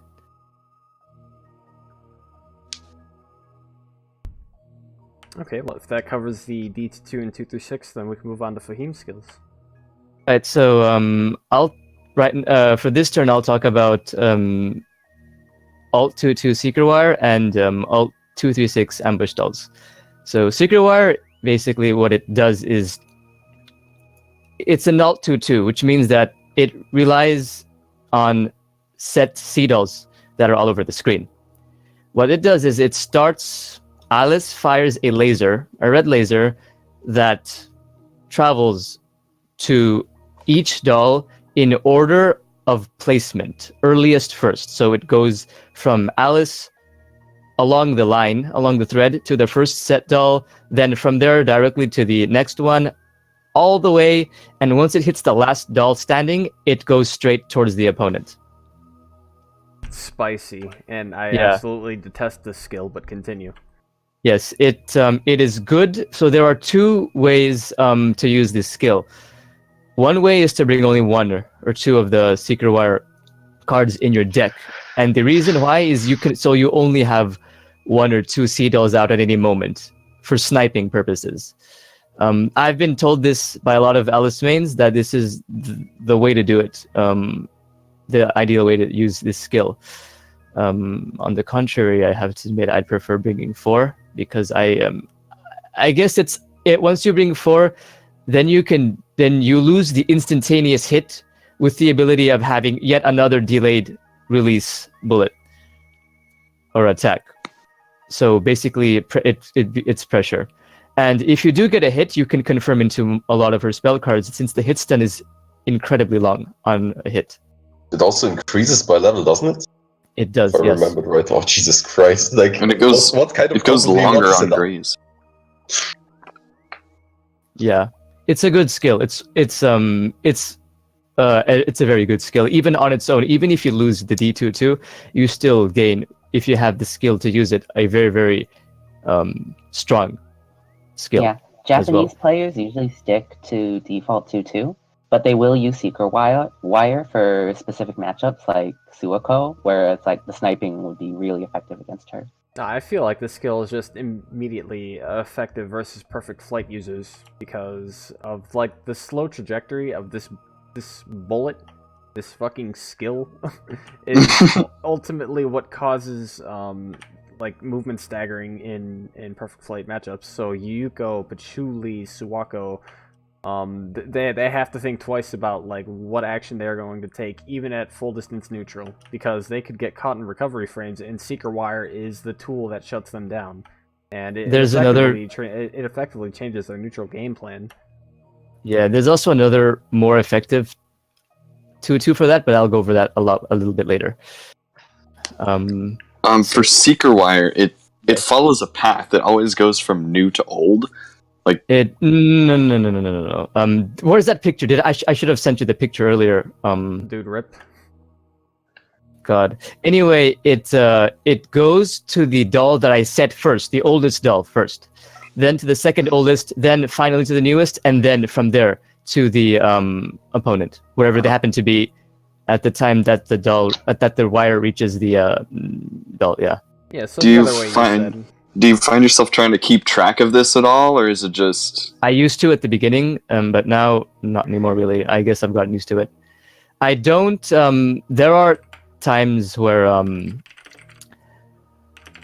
I know that... I know, based off of the positioning of the dolls, how long it'll take for it to get to the opponent. And so yeah, if I have one or two out, it's a sniping thing. And if I have many of them out, or many sea dolls out, then it's basically a delayed attack. That's just how I use both of them. Okay. So you're mostly concerned on the timing of the move rather than like what path it will take. I don't feel like, probably because no one at my skill level is that good enough for me to worry about it, but I don't really think I need anything. I don't need to use 2-2 as a sniping tool as much as I need it to just force them to graze when I want them to, sort of thing. That makes sense. We're also going to talk about doll ambush. Yes. So That's fine. Forgive me if I indulge myself in this. This is my favorite skill for Alice. I really, really enjoy using it, and I'm very, very saddened by the fact that it replaces two completely better 2-3-6 skills. What doll ambush does is it throws out a few dolls. Look, Z-Layer, I meant to say no one is as bad as I am. Not that, okay? God, okay, anyway. So, I can't even win DC. It's just me down here, okay? Sorry. So, anyway, what I'm saying is that Doll Ambush throws out, starting with 4 dolls around Alice and hides them. And they remain hidden as long as I'm holding down either B or C. And once I let go of either one, they basically fire inside the circle where I was. They're a bullet, so you can graze them, but they also absorb melees and hits like any other Alice doll. One absorbs each hit, after which it disappears. So you can still knock this thing out even if it's invisible. So basically, if you have... Yeah, it's not technically invisible because you have... My threads are connected to them. Oh, right. Yeah, but no one notices them. I actually prefer the threads because I know where they are, but no one else knows where they are. Because they don't pay attention. It shows their general location, right? Yeah. It shows their specific location. Oh. It's because each of my ambush dolls has one thread to me, so I know which corner it's in. So I can, use that. So yeah. Basically, the ways that I use it, I have to admit, this is one of the things where I actually had to figure it out myself. I have not seen any ambush replays outside of combo videos, which, they're staged. Meme as fuck, yeah. No one uses them. I've checked out all the Alice mains in Soku. No one else uses them there. So this one I had to figure it out myself. And you know how that goes. It did probably... it's good for making everything tight within the circle. If I can somehow push them into the circle of death, everything I do is positive because I always can let go at any time and they'll get hit if they're trying to attack. Okay. Well, what is the orb damage on this, and what is the most practical application that you have for this skill? The practical application, if you disregard skill or player skill level, is probably in strings to crush, because the amount of damage it does. One second, right? It does, I think. Yeah, at level 1, it does 1 orb damage. At level 4, it does like a little over 1.5 orb damage. I would even call it that. Great for pressure unless you want to gamble on a reset, which you set I'll up be honest. earlier. Yeah. It As I sounds said, like a reset because you it's, hold it in place. As I said, like, it's worse than her 236 and her other 236s. So when I say good for, I mean if you're going to run this and not run those two, and that probably means you're just playing to have fun and not actually playing to win the game. The most practical application, yes, FBF, I was going to move on to that, is defense. The more dolls you have, they absorb melee hits and bullet hits. So players like, or characters like Aya and Remilia, who don't have clearing abilities, they suffer the greatest against ambush doll. Hell, Aya can't do any. If I play an Aya main and I run the ambush deck, sometimes if they're not as if they're kind of weak in their neutral, I will actually, that is probably optimal than the other 236s from what I've seen. So it kind of just tanks a hit in place. Each doll tanks 1 hit. Okay. Because they have 1 HP, yeah. Yeah, and the fact that they have recovery. So if they decide very, very unwisely to melee me when I'm in that area, they get punished for it because the doll tanks the hit, and their recovery gives me enough time to start, comboing them. So yeah. And it does look cool. That's why I use it. Yeah, it honestly reminds me of like Pachuli's Force Slasher. It's another skill that you can just hold in place and release whenever. But this one is different in the fact that it can be destroyed. You can. It doesn't. I still don't fully understand. There's the a cost to see this skill. You don't have to. It's not that good. It's for fun. Okay. It's just. He just likes talking about it. I gotcha.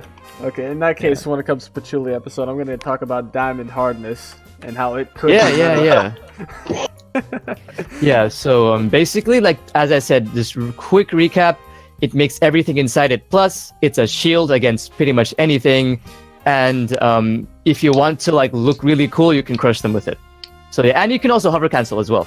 You can hover cancel J236. Oh, so it's like Marissa's green. I mean, green you've probably spread, seen me do it, I guess, but yeah, you can hover. You hover, and you can hover cancel into a high jump with 236. So it basically eliminates a lot of the long recovery or the long frames you have while activating this. So yeah.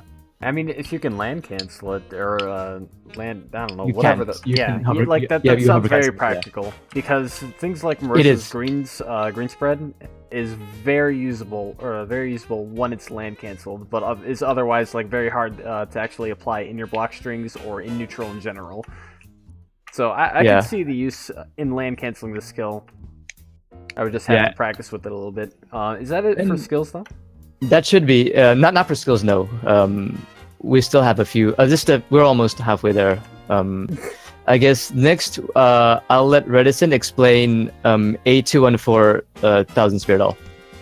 Okay, so there actually isn't too much to say about this skill because it's surprisingly straightforward for an Alice move.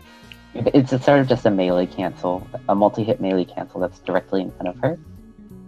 And what makes it strong is that it's sort of there to help with spell card setup. So you use it like you have a sea doll and you can just cancel into 1000-year doll and then use the spell card, cancel from the spell card in order to get it crushed.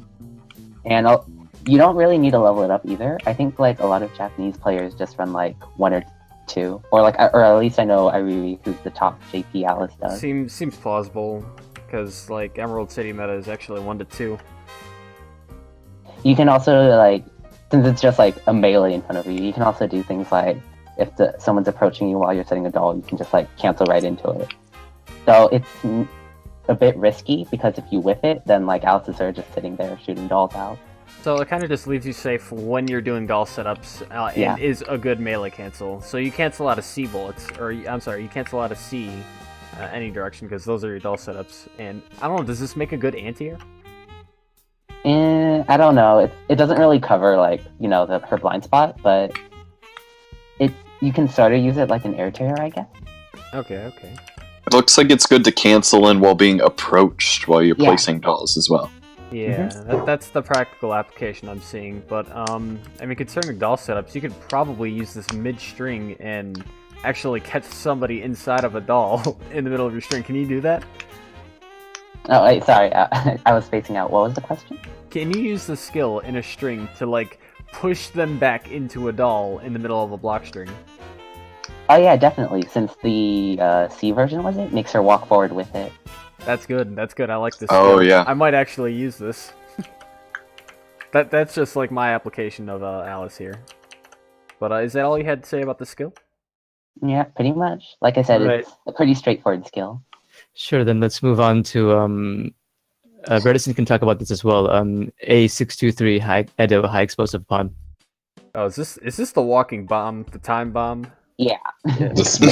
I wanted to because I figured we should have at least one 623 in this coverage, and I used it for around a month before the podcast, and I'll have to admit, when I use it, I wanted to just do stupid shit and just run around and fly around and just have fun. That's what the effect it had on me. So I don't have no idea what it's used for, but Reticent can basically do that. It's actually really fun to use. So yeah. It looks like a big fucking meme to me, but go ahead. I kind of wish FBF was here to talk about it because he is here in the Twitch chat. It's You like- can ask him Well, I mean, directly. It's like no, he's I mean, right like- there in the chat. I mean, as a guest, but yeah, Got it's you. mostly just a zoning tool. Sort of, you set the doll down, and like you can use it as bullet cover. And that's pretty much it. It's also a good cancel after 6-6A because if you do 6-6A and then the bomb doll, you can just high jump away safely, even if they right blocked it. Okay. I mean, Yeah. That's pretty much it, really. It's not objectively any better than her other, or any better or any worse. Oh yeah, it's than sort of weak. Like if it's destroyed really easily if you're Yeah. against a character with like a lot of bullets. If you Yeah, I got if you. you get knocked down and tech across and cross the doll gets destroyed. Like, come on. that's Yeah, unfortunate. I wish that I would run that doll if it had more HP, but 1 HP for it is slightly disappointing. What, If it was what, able to hit, it would be great. what matchup would you Then- use this in? I don't know. I used them all of them, and none of them really seemed. I guess people who, I've only used it against Marissa, Yomu, and Patchouli, and I think Yomu had the hardest time to deal with this doll. I don't know Yeah, why, because I was too busy just fooling around, but that's what I've seen from what I've done. So yeah. So since FBF is already saying that it's better than the other 6-3 alts, let me at least talk about the cremation doll. Oh god, no. All right. I mean, okay, I haven't been using it for long. So the rough concept is that you actually have a longer range anti-air move. So what I really like about this move is that you have a really early jump cancel timing, so you actually can, as the card says, attack with melee and bullet at the same time. Well, it's still way too slow for it to be worth it, but what I like about it is that actually the enemy can attack the dolls while they're arcing upwards.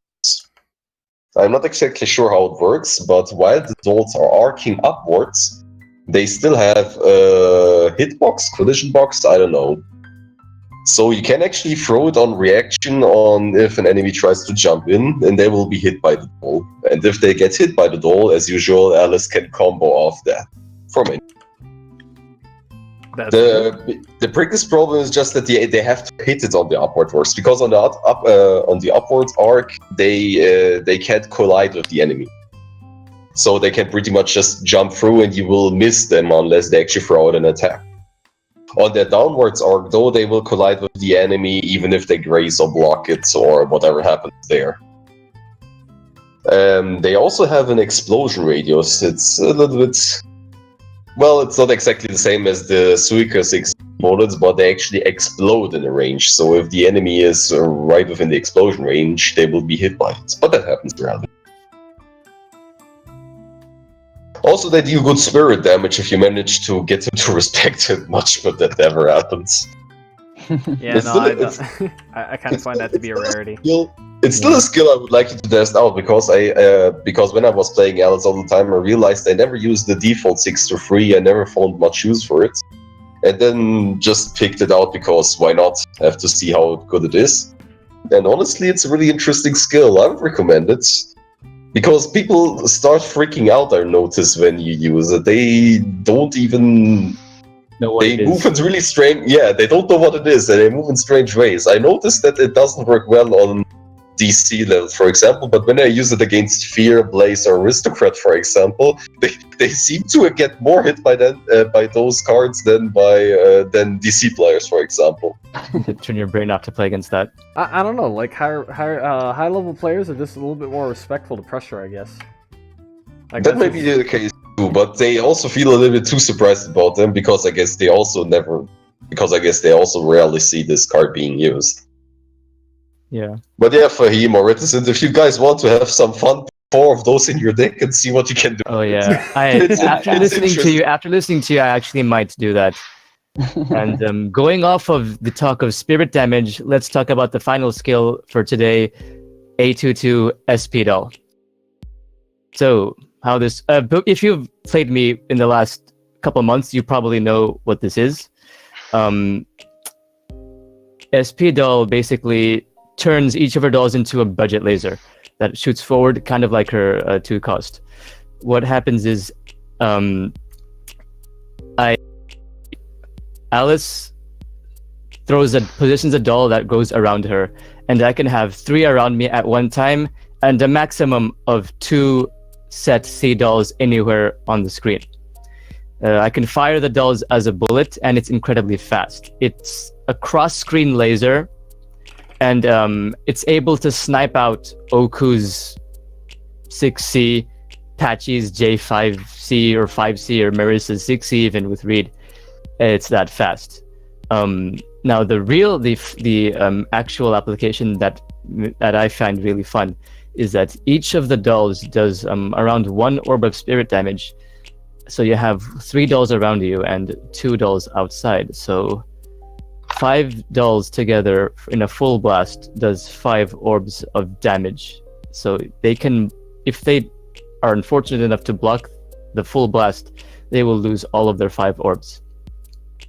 What else? You can actually wrong block the laser if you block low, surprisingly. I did not know I was actually kind of shocked. I didn't know that you could. Are there other bullets in the game that you can wrong block? Or is this the only one? Because I honestly do not know. No. To my knowledge, I don't think there are many bullets that actually have that property to it. Right, so SP doll hits high. That's bizarre. Yeah, so it does a bit more orb damage if you wrong block it. So yeah. I think this is a little bit more practical than her ambush doll, because against characters that love to like spam bullets, like Patchouli, this basically forces them to play more aggressively and to like not feel safe back in the corner of the screen mashing bullets, because this will hit them if I'm not grazing and if they're using a bullet. So yeah, I like using it against Sardukar. That's the only way I can get a win from him. Because his neutral is very, very defensive. So by using this, I force him to become very, very aggressive. And then it's just, that's how it is really. So yeah, it's one of my favorite skills, and it's just, that's the way I use it. And of course it replaces D22 and Secret Wire, which is probably a very bad thing, because you kind of lose that neutral in exchange for like lasers. So yeah, really, that's pretty much all I think that there is to say, unless anyone else has anything to add. I mean, I use it for a while. Actually, if you get some respect, you can immediately crush someone, which is, I guess, pretty much great hurting mental-wise. But the fact is that you have to set it up for so long and waste the orbs on them just doesn't bode well with me. At least it's not worth sacrificing the D2 that I personally really rely on. Just have fun. That's the only reason why I'm actually Well, using it definitely anything other is than fun, D2 yeah. and 236. Yeah. The only reason, like, if I didn't want to have fun, I'd just run D22 and 236 and nothing else. But I like having fun, so that's why I run these skills sometimes. Like me. All right, so that should be it for our skills. So let's move on to. Hold on. Yeah, go ahead. Any questions? One more. No, I have to ask Morphman this one. What is your practical application for Return Doll? I need to know. How the fuck do The you boomerang. Yes. I mean, it's my everything. It's my go-to everything bullet. Like, if I need some really fast anti-air move, I will throw it out.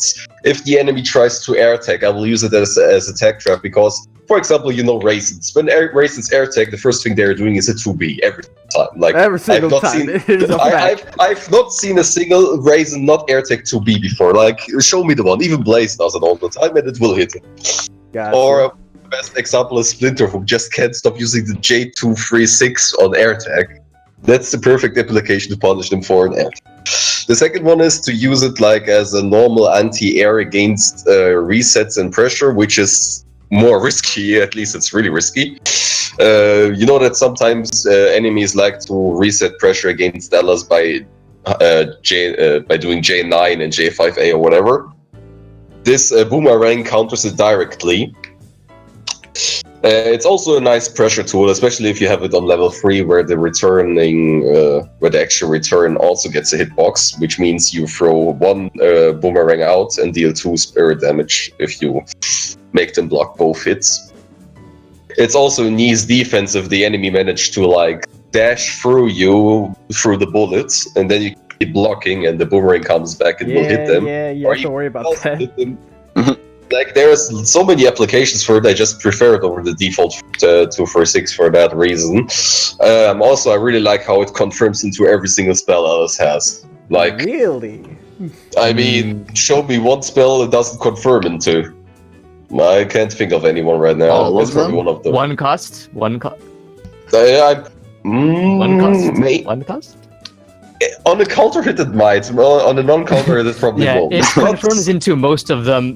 Basically, it's one of those hits that majority of Alice spells can confirm off of, such as Dial A, and then you have this and a bunch of other things too. And it also makes her 5 cost, which we won't talk about, her 5 cost card and this together. This makes it very easy to confirm the 5 card. FBF also mentioned works. It's one of her rarest like direct bullets, an instant bullet, in a character that's full of delayed bullets. Yeah. So that could prove valuable. Yeah, I mean, like, I do like the boomerang effect. It reminds me of, like, Sword of Fate on Tenchi a little bit, only a little bit more usable, to be fair. Definitely better. Yeah, definitely seems better because, I mean, Since it doesn't stun you. Yes, it doesn't really mess up your game plan too much, and it actually helps as an anti-air. It's a good cancel. Also, never forget that the best Alice combo I can think of is throwing 3 boomerangs at once. They all at level 3, then they combo into each other. Yeah.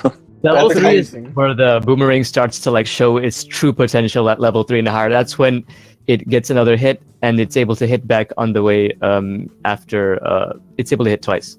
On the counter hit, it combos into each other, which is really funny because I mean, you just throw 3 boomerangs and they get hit. You get a limit. It deals 2.6 damage, 2.6k around that damage. You get a limit, and why they fall down and recover the orbs, which is honestly worth it, especially if you really punish those float charted air tags to be bullets. IA players cry to get that kind of damage.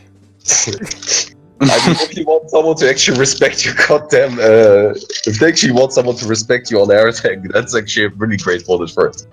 Yeah. And the rest, they will just graze away. Yeah, fine. It's okay. It's a good skill. It's not your god, but honestly, I find so many applications for it. I personally value it much more than the default 236. Okay, so looking at our time, we just hit our 2-hour mark, so I think we're gonna have to speed up a little bit. Going over the spells, talk about like list which ones you think are like most important to Alice. Like which ones you think must be mentioned. I think we mentioned the one cost, did we? Yeah. So Is there anything else to add? Go ahead. Yeah. So with Alice, it's really important that you're able to cycle through your deck. And that's why it's good to like run like spell cards that are like low cost and also really easy to like just like use. And that's why one card is so good, because it's like it's a good crush tool and like it's just a one cost. You can also use it to like just change the weather, and it's really versatile. Other cards that are also like that are like her 3 card, which like confirms off of everything. And it's again good for crushes. I don't know, the delay on it just doesn't make it seem like it would be good for crushes. Like, you have to land it in the midst of a C bullet, wouldn't you? Just pretend it's a C bullet and then treat it like that. Then it becomes a lot easier to like mentally handle. Okay, Yeah, see, I'm never gonna get used to this delay. Just pretend everything one is the seed same. all, and then you should be able to get it all. Like, 1 seed all, then like 2 hits of FIA, and then cancel. Alright, and next spell? Right, so I think that was the one cost. I think since we've already talked about it, let's just continue with the 3 cost inanimate. Probably her best card in the game. The Air Unblockable. AUB. Yes, so the air unblockable factor makes it like the cost, damage, and AUB. If you balance them all out, it's probably... And damage as in spirit damage and HP damage. So it's not as delayed as the one cost, which makes it a little bit, I wouldn't say easier, but easier for people who are learning to use. So yeah. Doesn't it have some special properties as well? Both of her one cost and her 3 cost bombs, once she lets go of the doll, it's out. So I sometimes, if I notice that someone's coming to J5A me or J6A me and they're not gonna land cancel it in time, I just throw that card out, get hit, and they eat the 3k raw. So like, yeah. Oof. Spicy, yeah, no, fuck And this I card. think there was once when like so like if that's just how it is really. It destroys Subsun and Tokamak if they graze it. It destroys Subsun if you just raw it, and if Tokamak wielding Oku grazes the 3 cost, the Tokamak goes away. So this is probably the Oku counter for that Alice has. This card, yeah. Right. You want to talk about Futuristic Puppet for a little bit? I can't make it the right time. I think, okay then, I guess. If there's any other questions, by the way, then feel free to ask us after the podcast or in chat later on if there's anything pressing else that you need. Let's see. Let's skip Little Legion and Tripwire because I use Tripwire. Let me talk about Futuristic Puppet because I've been using it since I started playing Alice. Alright, yeah, go ahead then. Is this that little shit that comes out? Yes, it is. Yes, Yes. I just want it's a character within a character. Okay, go ahead. Okay, so the way I started using it is I thought it's like MPP. It's like I managed to think that's about MPP. It has the same principle. Basically, I assume that the enemy is a fucking gorilla who can't stop trying to attack me and fight me. So I can already rule out that the enemy will block it like a good boy. So it always comes down to figuring out how to catch the enemy trying to move around it. Now, of course, if you rule it raw like that, they can just high jump, fly behind you and hit you, and there's nothing you can do. So you have to think about when do you want to use it, and the way I figured out what's the best use for the Futuristic Puppet is to use it either mid-block string.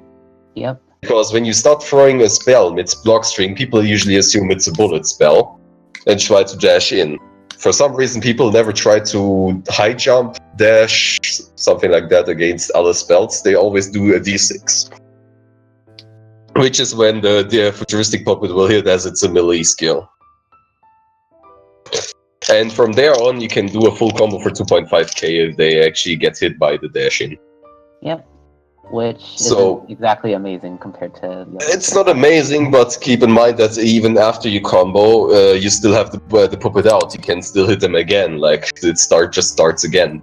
On a normal Yeah. game, you can usually get, in a normal game, you usually get 2 combos out of it at most. But 2 combos already mean 5k, which is for a free cost card amazing. The problem is, of course, that you manage to hit the enemy with it. Now, it also... what's the other? Oh yeah, it also helps Alice out in terrible weathers. I guess you two already know that Alice in Spring Haze is pretty much dead meat. What? No. What? I would say her J5A is pretty Just good in Spring Don't Haze. just don't F5A and J6A in Spring Haze and you're good. Yeah, Well, like, yeah, fine, but Spring then Haze what is- else are you Spring supposed Haze to is do in like, Spring Haze? do nothing. I just graze. All Yeah, right. Yeah, just see, right. see, that's what you don't have to do. As the enemy will always move out Alice anyway, so even if you graze out in Spring Haze, you will lose out on a lot of orbs, and the enemy will have you hunted down. But since it's a type 3 spell actually, the melee hits, they can't graze through it. Some people even fall for it. But you can use it to skip that weather. It's also amazing in Typhoon, because the B bullets deal 1.5k or 2k damage, something between it, and they have the enemy fully stunned. So if you throw it out in Typhoon, the enemy cannot get in on Alice at all. You can skip that weather entirely. For example, in the Aya matchup, you guys probably know that Aya and Typhoon is actually good against Alice, because you can just keep her away and you can't outdamage her at all. Unless you get lucky with a D22 hit. Unless you get a lucky D22 hit, yes, but I'd say if you fight- A22. or A22, yeah, but I think, come on, yeah. the skilled Aya players, that won't happen then. So with the futuristic puppet, you can skip Spring Haze and what is it called, in Typhoon entirely without the enemy being able to outdamage you, usually. What's also notable is that her bullets, the futuristic dolls, the lasers deal 2 orbs on block, or 4 if they wrong block it, but ignore that fact. So you can actually use it mid block string to get the enemy down to 2 orbs or even 1 orb, and then get a 50-50 out of it if you want to use a melee or another laser to crush it. Another thing about futuristic puppet is that they can't even BE throughout the whole duration. Well, yeah, that's also because it's impossible to BE the puppet entirely. So if you see the enemy being on less than 1 orb, for example, you just throw a C doll and press futuristic puppet immediately, and you have a guaranteed crush, no matter where. The fact that the SP doll laser has to be blocked high also carries over to the puppet's laser. Exactly. For some reason. Oh my god. What? Just facts, has a throw. We don't know why it's happening, but it is. Other than that, futuristic puppets, I still have to research it a lot. I don't know much about it, especially if you use it raw and neutral. In general, you know the enemy is a gorilla who will never respect it ever, so it's up to you to get a normal melee hit with a 6A or with a far 5A on the puppet. I don't know how to call it. And when you do that, you can just cancel into any other combat melee, which cancel into themselves. My preferred combo is usually the futuristic puppet, 5A, 2A, 8A, and the B bullets. And if you want to limit that combo, which you can do near the end, is to press D to explode it. The other use I found for the futuristic puppet is also that you can bait enemy reversals. Because if you have to puppet out, the enemy just thinks, hey, okay, I can just get close and use my reversal.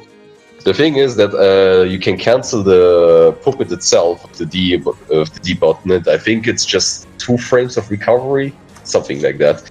It recovers really fast, so you can bait out reversals by just moving the puppet close to the enemy, holding a reversal, and then exploding it.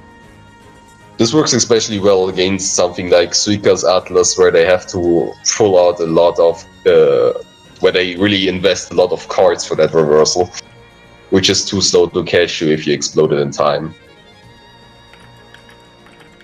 But yeah, it's one of those spells I would say just pick 1 or 2 of them in your deck, just out of fun, and experiment around it.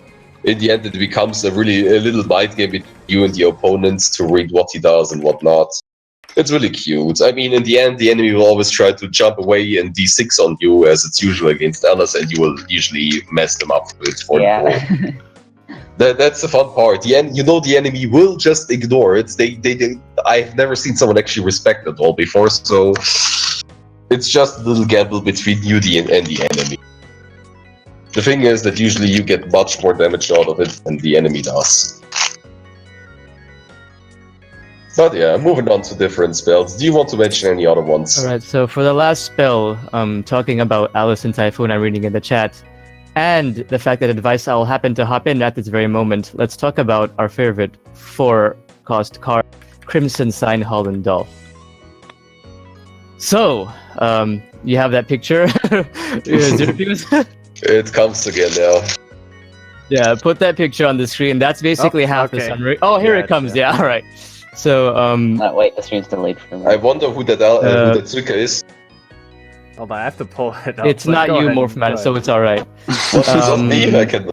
Let's see. Oh, yeah, so basically, the Holland doll, what it does is Alice throws out a doll, and this doll sends out 4 perpendicularly placed red lasers that rotate around the screen. They do very, very little spirit damage, and so yeah, and the one thing that people should do when they see this is to just block it, chicken block it. Because if they chicken block it, then since it does no more than, I don't think it even does more than 2 orbs of damage correctly. If you happen to block it on the ground, then if I can use other meter to get a crush, guaranteed. But chicken blocking it is a free escape. It basically lets me win neutral for the duration that it's out. It's possible to destroy the doll with other spell cards or by simply grazing the center, but I'd suggest not grazing. I'd suggest not doing anything other than chicken blocking when this doll is out. A lot of people try to punish with it, or punish it while I'm out, but the thing is it stays even once the doll is out, it stays. You can hit me, you can kick me around, it'll hit you in your recovery. So yeah. Then I'm actually surprised that I'm still running this card and having it work. I guess that's just how people here play, really. Also good to force Sun Shower. If it's Sun Shower and I throw this out and they don't chicken block, and then they're kind of dead.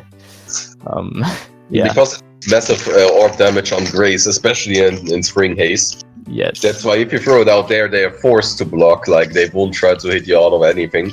Yeah. So I guess that's it's also decent-ish in Typhoon. It forces them to graze in Typhoon, which means you're safe. They can't attack you. I guess you can do a lot of weird stuff with it. As for confirms, it's possible to do confirms. It's not easy, and all of them are situational. I've done a few before, but it's just, the real reason is to just win that neutral and get the advantage to do whatever. Basically, give you some free time to do what you want to do. If you want to get them off your back, go ahead. If you want to start pressuring, go ahead. If you want to just have more time to set stuff up or just get a grasp of what's going on, just do that. It's basically a free card. It's basically one of the clutch cards in the game. Yeah, gives you a couple seconds to compose yourself and to do stuff, and without fear, because they cannot punish you because they'll get hit. Yeah, it's one of the most obvious "this neutral is now mine" cards in the game. Yeah, and it's no surprise that this one's actually a 4-card though, because you're not really gonna it's not meant to do damage. It's meant to just win you the neutral, and it gives you 3 seconds of grace. It is your time to shine once this thing is out. And it also, I'd say 4 cards, it does considerable damage if they get hit by it. A lot. And it does almost no limit as well. So you can theoretically get up. I've gone over, I think I usually get between 2 and 3k, sometimes 4. I once got almost 6k with Holland. But they brought rods. So yeah. Yeah. Yeah, that reminds me. I know Blaze Dragon actually had a very optimized damage combo with this spell. It was very elaborate too. I think it did like 7,000, but Oh I my God. don't know where that video is right now. Yeah. So anyway, I know AdviceOwl will run it even if nothing happens because it's his favorite card. But as for me, I will, once I realize it doesn't work, namely when you start chicken blocking this card, I'll stop using it. So yeah. But I like the shape, I like the way it looks, and so yeah, and it's used as a panic button. So yeah, that should be it for spells. Really? That's it? You don't want to talk about anything else? There's other stuff, but I don't think we have time, do we? Gotcha. In that case, let's keep it short. I don't know. Let's just say, what is your worst matchup between both of you? So like Reticent first. What is your worst matchup with Alice? And then Fahim, what is your worst matchup? For me, it's probably either Ramelia or Sakia. For any particular reason? So the thing with Alice is that she struggles a lot against characters that are just good at destroying her dolls, or just either they have something that can snipe and make it hard for her to set up. And Sakia is nice, just like they just run through dolls like butter. And like once she gets a knockdown, you're kind of just dead because Alice's tech is really easy to react to. And then Ramelia is like, I'm just not used to her movement, I think. I don't really know how to play it. Gotcha. I mean, nobody knows how to play against Ramelia. She's too fast. Even Remelias don't know how to play. Dude, like just watch Teleporting all over the place. Watch any Soku set ever. There's a Ramelia mirror inside of it. Also, she's like people she's don't the know only what's happening. character with like a skill DP that I actually have to care about. Like a lot of the times, like I'm just in F5A range. It's like okay, I don't have to care about the DP. But like Ramelias can reach Alice if you don't. Yeah, Ramelias can reach, and like that's kind of where. And Fahim? So the mental outlook I have on this game is not as I guess it. I think that all matchups are 5-5. If someone is a better Soku player than me, they will win regardless of who they pick. And if I'm better than them, I will win regardless of who they pick as well. Now, that being said, some of the matchups are more difficult for Alice than others, and that will be who I choose to pick in hardest matchups. Not hardest to win, but hardest to just play the game. And they won't, as I said, if they're, that sort of thing. For me, my worst matchup would probably be Patchouli. As a player, I am not good at grazing. I have yet to do that. I would have said mailing, but no one plays mailing. So I cannot really say anything about that. I know there is I have trouble with that, but I don't really have enough experience with mailing to recognize its difficulty. So I would want to say Aya and Sakuya are also pretty good contenders for hardest matchup, but I think Patchouli is probably the worst matchup for me as a person. Is that strictly because you have to graze so much, or does it also have to do with dolls being destroyed from all her bullets? It's the dolls being destroyed. And the fact, I mean, if it was grazing, I'd put Sakuya before Patchy, but it's not. I also have to agree with Fahim there that Patchouli feels at least like a really horrible matchup because, first of all, whatever Patchouli does, it destroys your doll. You throw a 6C, she throws a 6C, it's gone. You throw any C doll, she does 5C, it's gone. God, she throws anything and the doll is dead. So yeah. She does 5C anywhere on the screen and it destroys the doll. Yes, it hones in on you while you're trying to set them up, Yeah, I don't deny Sakuya needs to position herself to destroy her dolls. Patchy just presses C. Yep, Patchouli has very easy time dealing with Alice dolls. But that's just me complaining. And I mean, if you want me to speak from the Patchouli side in the matchup, we're still definitely ultimately playing around these dolls. Like we have to shoot these down. If we don't take care of these, our neutral gets shut down, and we just we take on a year's worth of pressure from Alice. And that's the one thing we're trying to avoid. because Alice actually gets really good Okizeme and Patchouli. Yeah, it's actually very good. Just F5A the Emerald City and they won't hit you. I know Morphman died for a moment there. It's probably because of his internet. He'll be back shortly. So I think we can hop into what do you think is objectively Alice's best matchup? Now, not specifically your guys' best matchup, but a good matchup for Alice. For Alice. So not for me, but for Alice. Yes. Oh man, this is difficult. Hard to say. Yeah. I want to say Sanae, but I'm not going to because out of respect for Sanae, I'm gonna. Oh man, this is difficult. I'm sorry. I think it's gonna be Yukari. Yeah, I guess I could see that. I'm gonna say Yukari. Yeah. There are other characters who she's good against, but I'm gonna say Yukari is, out of all the games, if I remember all the characters that I've played against, the most comfortable and the most at home I've felt is against Yukari. Not IROC, but against Yukari. I mean, Yukari's like just hyper aggressive. Like, how the fuck does Alice keep Yukari away? Yes, with her J6A, with her F5A, with basically anything. Yukari, hold on. cover isn't that. No, I'm pretty sure that Yukari can low profile Farfave, can't she? With 6-6C, 3A? Yeah? I haven't really tested it, but it seems plausible. No, I mean, her 2A actually, I think her 2A loses to Yukari's dash. I'm not sure. Something like that happened, or at least a 5A. Something like that was the case. I don't remember exactly what it was, but there was something like that. I'm gonna agree with Aaron. How is Yukari even real just F5A? Like, most of the Yukaris I've played are basically PC Volt, pre-Lunatic Sanger, and basically 34, like those people. And there's also IROC, but I don't really think of him as Yukari as much. I think of him as just being IROC. And I think that while there are certain things that Yukari has that Alice doesn't beat, there's always something that Alice has that Yukari cannot beat in each situation. Whether it's the F5A, 6-6B, 6-6C, high jump, instant or J6A, like things like that. I just feel like she doesn't have as much of an easy time to approach me as other characters do in neutral. That's just my 2 cents.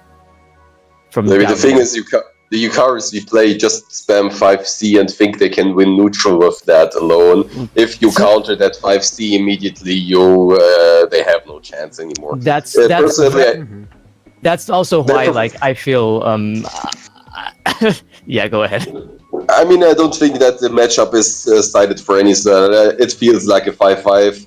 The thing is just that the Yukari Z5 just relies so much on the J5C that if you manage to play around it, they die, and then it really seems like in Alice's favor. The one thing where I have to say that where Alice might have the upper hand there is just because that Yukari is a tall character. She's tall, she's wide, so your attacks have a better chance at hitting them, but otherwise I think it's even. Of course, you're really screwed when Yukari gets in and does her bullshit pressure, but I mean, come on, when does it not happen? That never happens.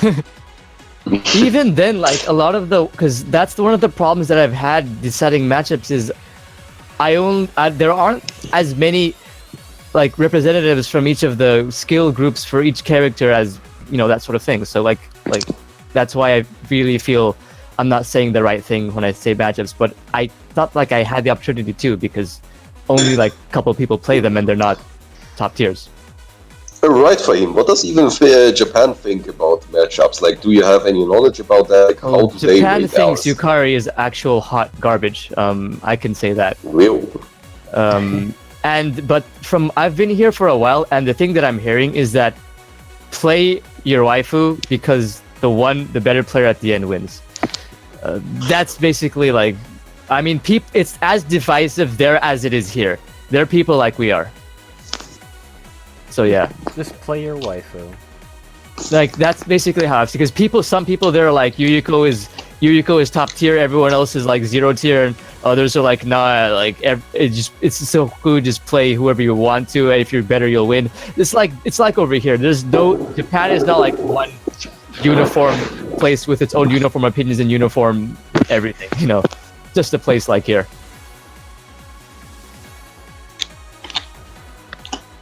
Alright, so we have other topics to talk about when it comes to Alice. Like, do you think we've missed something? Do you want to add on something?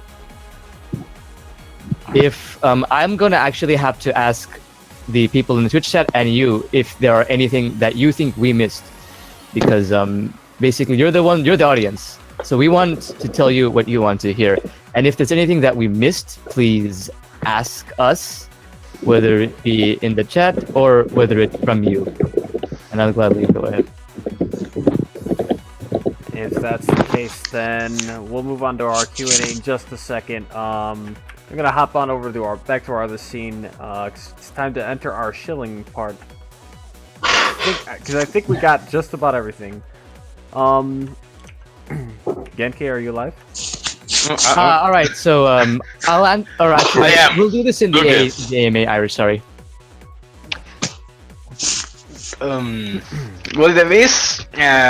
I'll start from everything. I think we just finished up Alice, and we can move on to the last segment of our podcast. Sorry, I just got lost in. You guys were doing everything. Yeah, good morning, Genki. Welcome back. Okay, so I guess you guys said everything about Alice. Did we miss anything? We'll get to that in a moment because we're about to enter our AMA. But in the meantime, Genki, why don't you tell us a little bit about our events that are coming up? Oh, right, the shilling part, so I guess we really don't. Genki doesn't even know where we are. He's like so lost. He completely shut off his brain. I'm genuinely lost. Genki, are there any posting anywhere else going on? Okay, give me a moment. Mostly because we do have a bunch of events. I think the most important we have is probably in the so-called anniversary ass kicking. An ass! We got an ass going on. Gotcha-gasm. Which is the anniversary tournament for the Discord. Zayton made the challenge page, which is the tournament called Anniversary Ass Kicking. So that's pretty good. It's going to happen on the 8th of April. This one's hosted by Zatan, isn't it? It is. So it's going to happen on a Friday. Wait, what? No, wait. Sunday. There we go. On a Sunday. So the next Sunday, actually. Then, after the anniversary tournament, there is Dream Chasers, which is going to happen. Let me check. It was on the 15th of April, which is another Sunday. Is that fine for you? I actually didn't ask if Sunday was fine for you, Well, Zero. of course. Okay, so it's going to Zero happen. has no life. It's no problem for him. Well, fucking neat, dude. No, I'm just kidding. So it's going to happen on the 15th of the coming month. I guess we have something tomorrow, do we? I mean, What? do we? No way, really? What's tomorrow? What exactly is tomorrow, Genki? What is tomorrow? If both of you have run out of things to chill, you mind if I have a couple minutes? Oh well, sure. There's Fran's Fran Burger is doing another combo contest. Basically, the first one was a trial run, and there were mistakes made, but we took that as an opportunity to learn. And this time, we're going to do it again. Literally, everyone cried about their rating of the combos. I mean, I'm not saying I didn't either, but the thing here is that this is the first time. This time, it's going to be more regular. There will be judges judging on objective rules and not, it does not flash, so I subtract 1 point, like that. Okay. So, yeah, and he actually PN'd me. He's worried because he only has 4 submissions and 2, one of those, like that. So, please send him your combos. You can only send 2, so that should be easier on your part to send only 2 of them to him. The deadline should be the end of this month, or the first week of May. So you have a good month to send him your combos, and please do so. Like, I really enjoyed the first one, and I hope everyone else will enjoy the second one even more, because it's the second one. It's usually better than the first one. It's the one Okay. with the bug fixes. So yeah, and that's the thing, right? So please send him your combos. He only has 4, and come on now, I just send him your 4. We had like 20 last time. What I the know, hell? So many but submissions. people are like, I think the thing is that people have gotten very, very, very demoralized after the last contest, especially after the major rigging that happened. So No, please see this event in a new light. Like it's got a lot of effort going towards it right now. You got three high level good judges. Not that I can name them because I don't know them, but I can trust Fran to know that he would choose good people for this contest. Rather, they probably approached him for this project. As for the event for tomorrow, I can't exactly give you the details on what tomorrow's event is. However, it is going to run all day, and by all day, I do mean all day. And if you want to sign up for this, reminder to go read Irish's announcement in the announcement channel in Hisouten Discord. It's got all the details. All you need to do is react with, what was it, a check mark? And if you are on that Actually, it's a thumbs up. Okay, thumbs up. Emote. Yeah, there's 89 people signed up for this. That's Oh, jeez. I want 100. Smash that like button. Smash that fucking like button. I want 100 players in this event. And the thing, wait, can you even see who even reacted to all of that? yes, if I you can. If I hover my mouse over it, I just see 3 names and 68 what other people. Okay, well that's. By the way, I have a question about that. So like the only times I'll be able to come in are probably like 2 a.m. and like really really late hours. So like basically starting from like 12 a.m. to like 3 a.m. on that day, and like around like 9 p.m. to 12 a.m. of that night. Will that be fine for me to come in or not? Is it truly all day? That's the question. If it's truly all day, like you're freaking saying it is, I should have no problem. But something in me tells me to question that and to directly ask you guys that. I tried a few times, but I got vague answers like, oh, it's all day. So I'm like, okay, now I'm actually asking you, and I want a specific answer. Should I withdraw because of these, or who said this or not? Don't, because what I bet is that they will do something really stupid like exchange our nicknames for that entire day. That's the only thing I can think of. Either is that, or my second guess. No, but like they mentioned the nicknames, but I'm not there though. What if? Or my second guess is just that a massive troll, and that they actually do just nothing, and they just fool us, and it's basically just. Irish would fucking do that though. To be honest, I want to participate in this, but I'm a fucking mod, so I can't. All right, cool. Wait! I can't either, but I'm a mod too. Yeah, that's right. You're a mod. I don't think you can. All right. Okay. Fahim, if you want to participate, my bad. I think. My bad. I don't. It wouldn't be fair to you if I participated. It's all right. Okay. Irish says mods can participate, but it won't be as fun. Then I should just. Yeah. It's gonna be fine. I mean, look, if it's still going on when I log on, I'll participate. If it won't hamper anything, if not, no big deal. Okay. Oh yeah. Before we close, two things I have to say. So I'll make another announcement for Dream Chasers. This is the actual announcement for the tournament, even if it's going to be in like 2 weeks. 2 weeks, yeah. Yeah, I'll probably do it now. If I don't do it, then you are going to see next week. Lastly, this is not about any tournament, but I think it's important. So we had the calendar function before, right? And usually it was me, maintaining it. Yeah, maintaining and updating. Right about now, I'm not on my actual setup, as I've said before. I'm using a laptop and etc. I don't have the actual tools to make it. I kind of have the tools, I just don't have the pieces to make it again. So I'll try to either find another way to have a calendar, so we actually have something for you guys to actually check on when there's events and what not. Or I'm just going to drop the thing until I'm back on my actual setup, which is actually pretty bad because it's going to take quite a while. So I'll see what I can do. I'll try to make some so we can have the calendar back into functionality. Alright, last call to the viewers. Like, if you have any questions, any requests you like, post them now. In the meantime, I want to ask you, Reticent, for example, how did you enjoy this podcast so far? Was it chill? Was it too stern? Did it take too long? Whatever, just state your thoughts. Did I Oh, yeah, it was great. I really liked it. Thanks for having me. No problem, Glad to Reticent. hear that. No Awesome. problem, man. I was so happy to have you. So wholesome.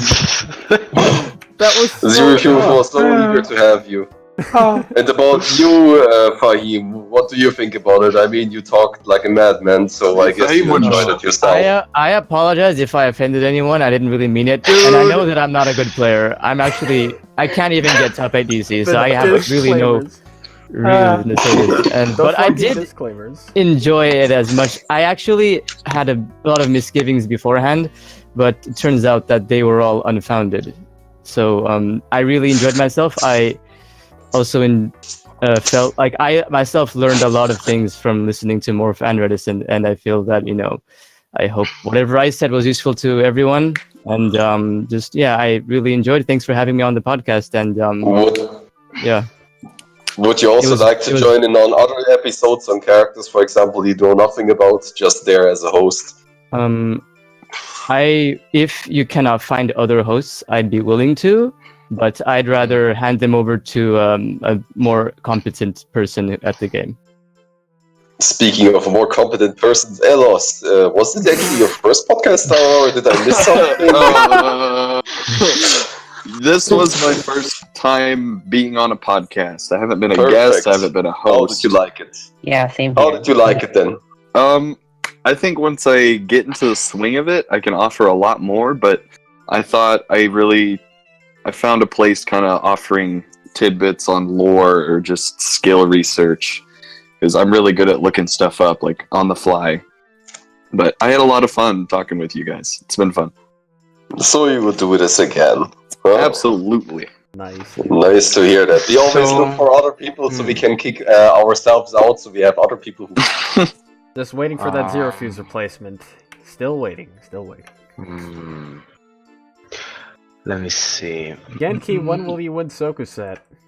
Yeah, no, I'm reading that. Iron asked two things. One, what characters have yet to appear on podcast, and two, when I win. I can answer the first one, actually. Let me see.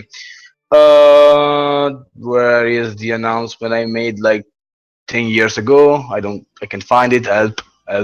I can find it. Oh, there we go. So, I think we have done Alice. Okay, so we have Sana, Raisin, Patchouli, Romelia, Yukari, and Suika. I think those are the characters we have yet to have. Pretty sure, unless I'm wrong somehow, but I'm pretty sure I'm right. Those are the characters that we are missing on the podcast. Did it just get disconnected again? God damn it! I think yes. Sorry, more. Yeah, that's. As for the second question, I can tell you that now that I have my old 2014, I can feel, that original energy that made me play this. With this laptop, I can find something and win finally in this year.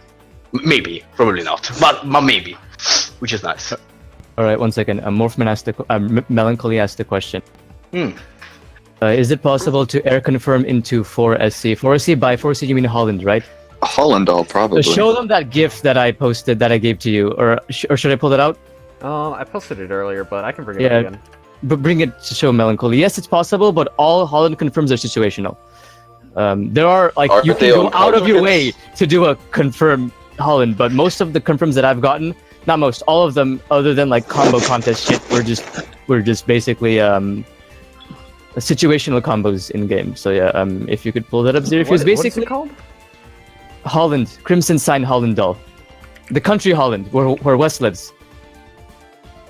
Alice names her dolls after places. Yeah, no, but I'm like trying to find. Oh, I posted it last night. Let me just let me pull it out and put it in the chat. 1 second. Oh jeez. there's so many. Yeah, like there's a couple ones here. All right, it's right over here. This is the search for the name. It has Holland in its name.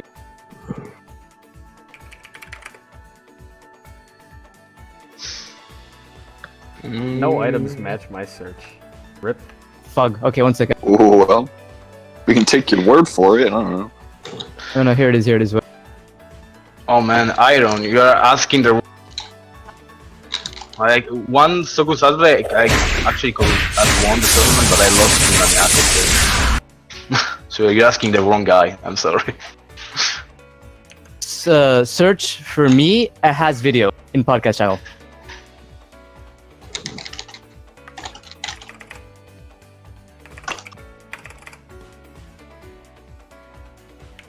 Yeah, sorry, Irish. The thing is that when you put a webm on OBS, like, I don't hear the volume. I do not hear the volume. You guys hear the volume for some reason. I can't fix that. So sorry about that.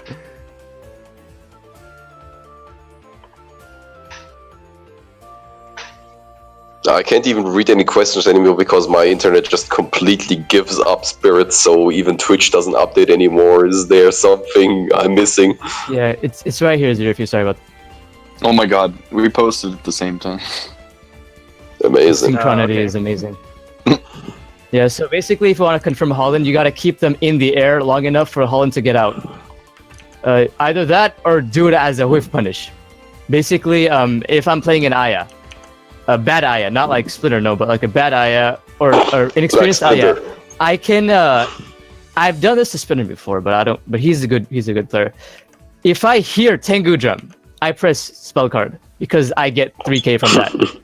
If I just hear it, because the doll, I will get hit by Tengu Drum and eat it, but they are going to die anyway because Tengu Drum recovery works like that. And in this case, Roku managed, sorry, I said his name. He Tengu Drummed a sea doll that was there. This was all like sort of planned out because he loves to do that. So I threw out the sea doll. He Tengu Drums it and then he dies to Holland. So that's pretty much how it works. Ran, play Tenshi. Oh, that was directed to someone else. Never mind. Okay. So yeah, no, Roku got so much. This is when he was like new. I don't think he can. He stopped using Tengu Drum and D-Dash against me, and now I actually have to earn the wins I play against him. So he is a lot better now. This was probably one of his first games against Alice. So everyone is once new and once bad, but some get better like him, others stay bad like me, so you know. Any other questions? I think that just about wraps it up for now. Genki, you want to do the honors? Sure. So I guess we're done. We don't have anything else.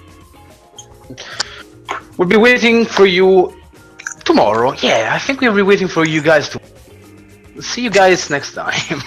Right. Yeah, if you have anything else to ask me, just you can ask me outside the chat or you know, like that sort of thing. I'm always around and I'm always feel free to ask me whatever. Just hit me up for some games. I'm just, you know, that sort of thing. Okay. Fame the Senpai, the Sensei. I would be if I was better at the game. I think we can close it up. See you guys next time. It's been already almost Cool. Yeah. Thanks for having us. It was a pleasure. Hope you enjoyed it. So goodbye, everyone. Alright, take it easy, guys.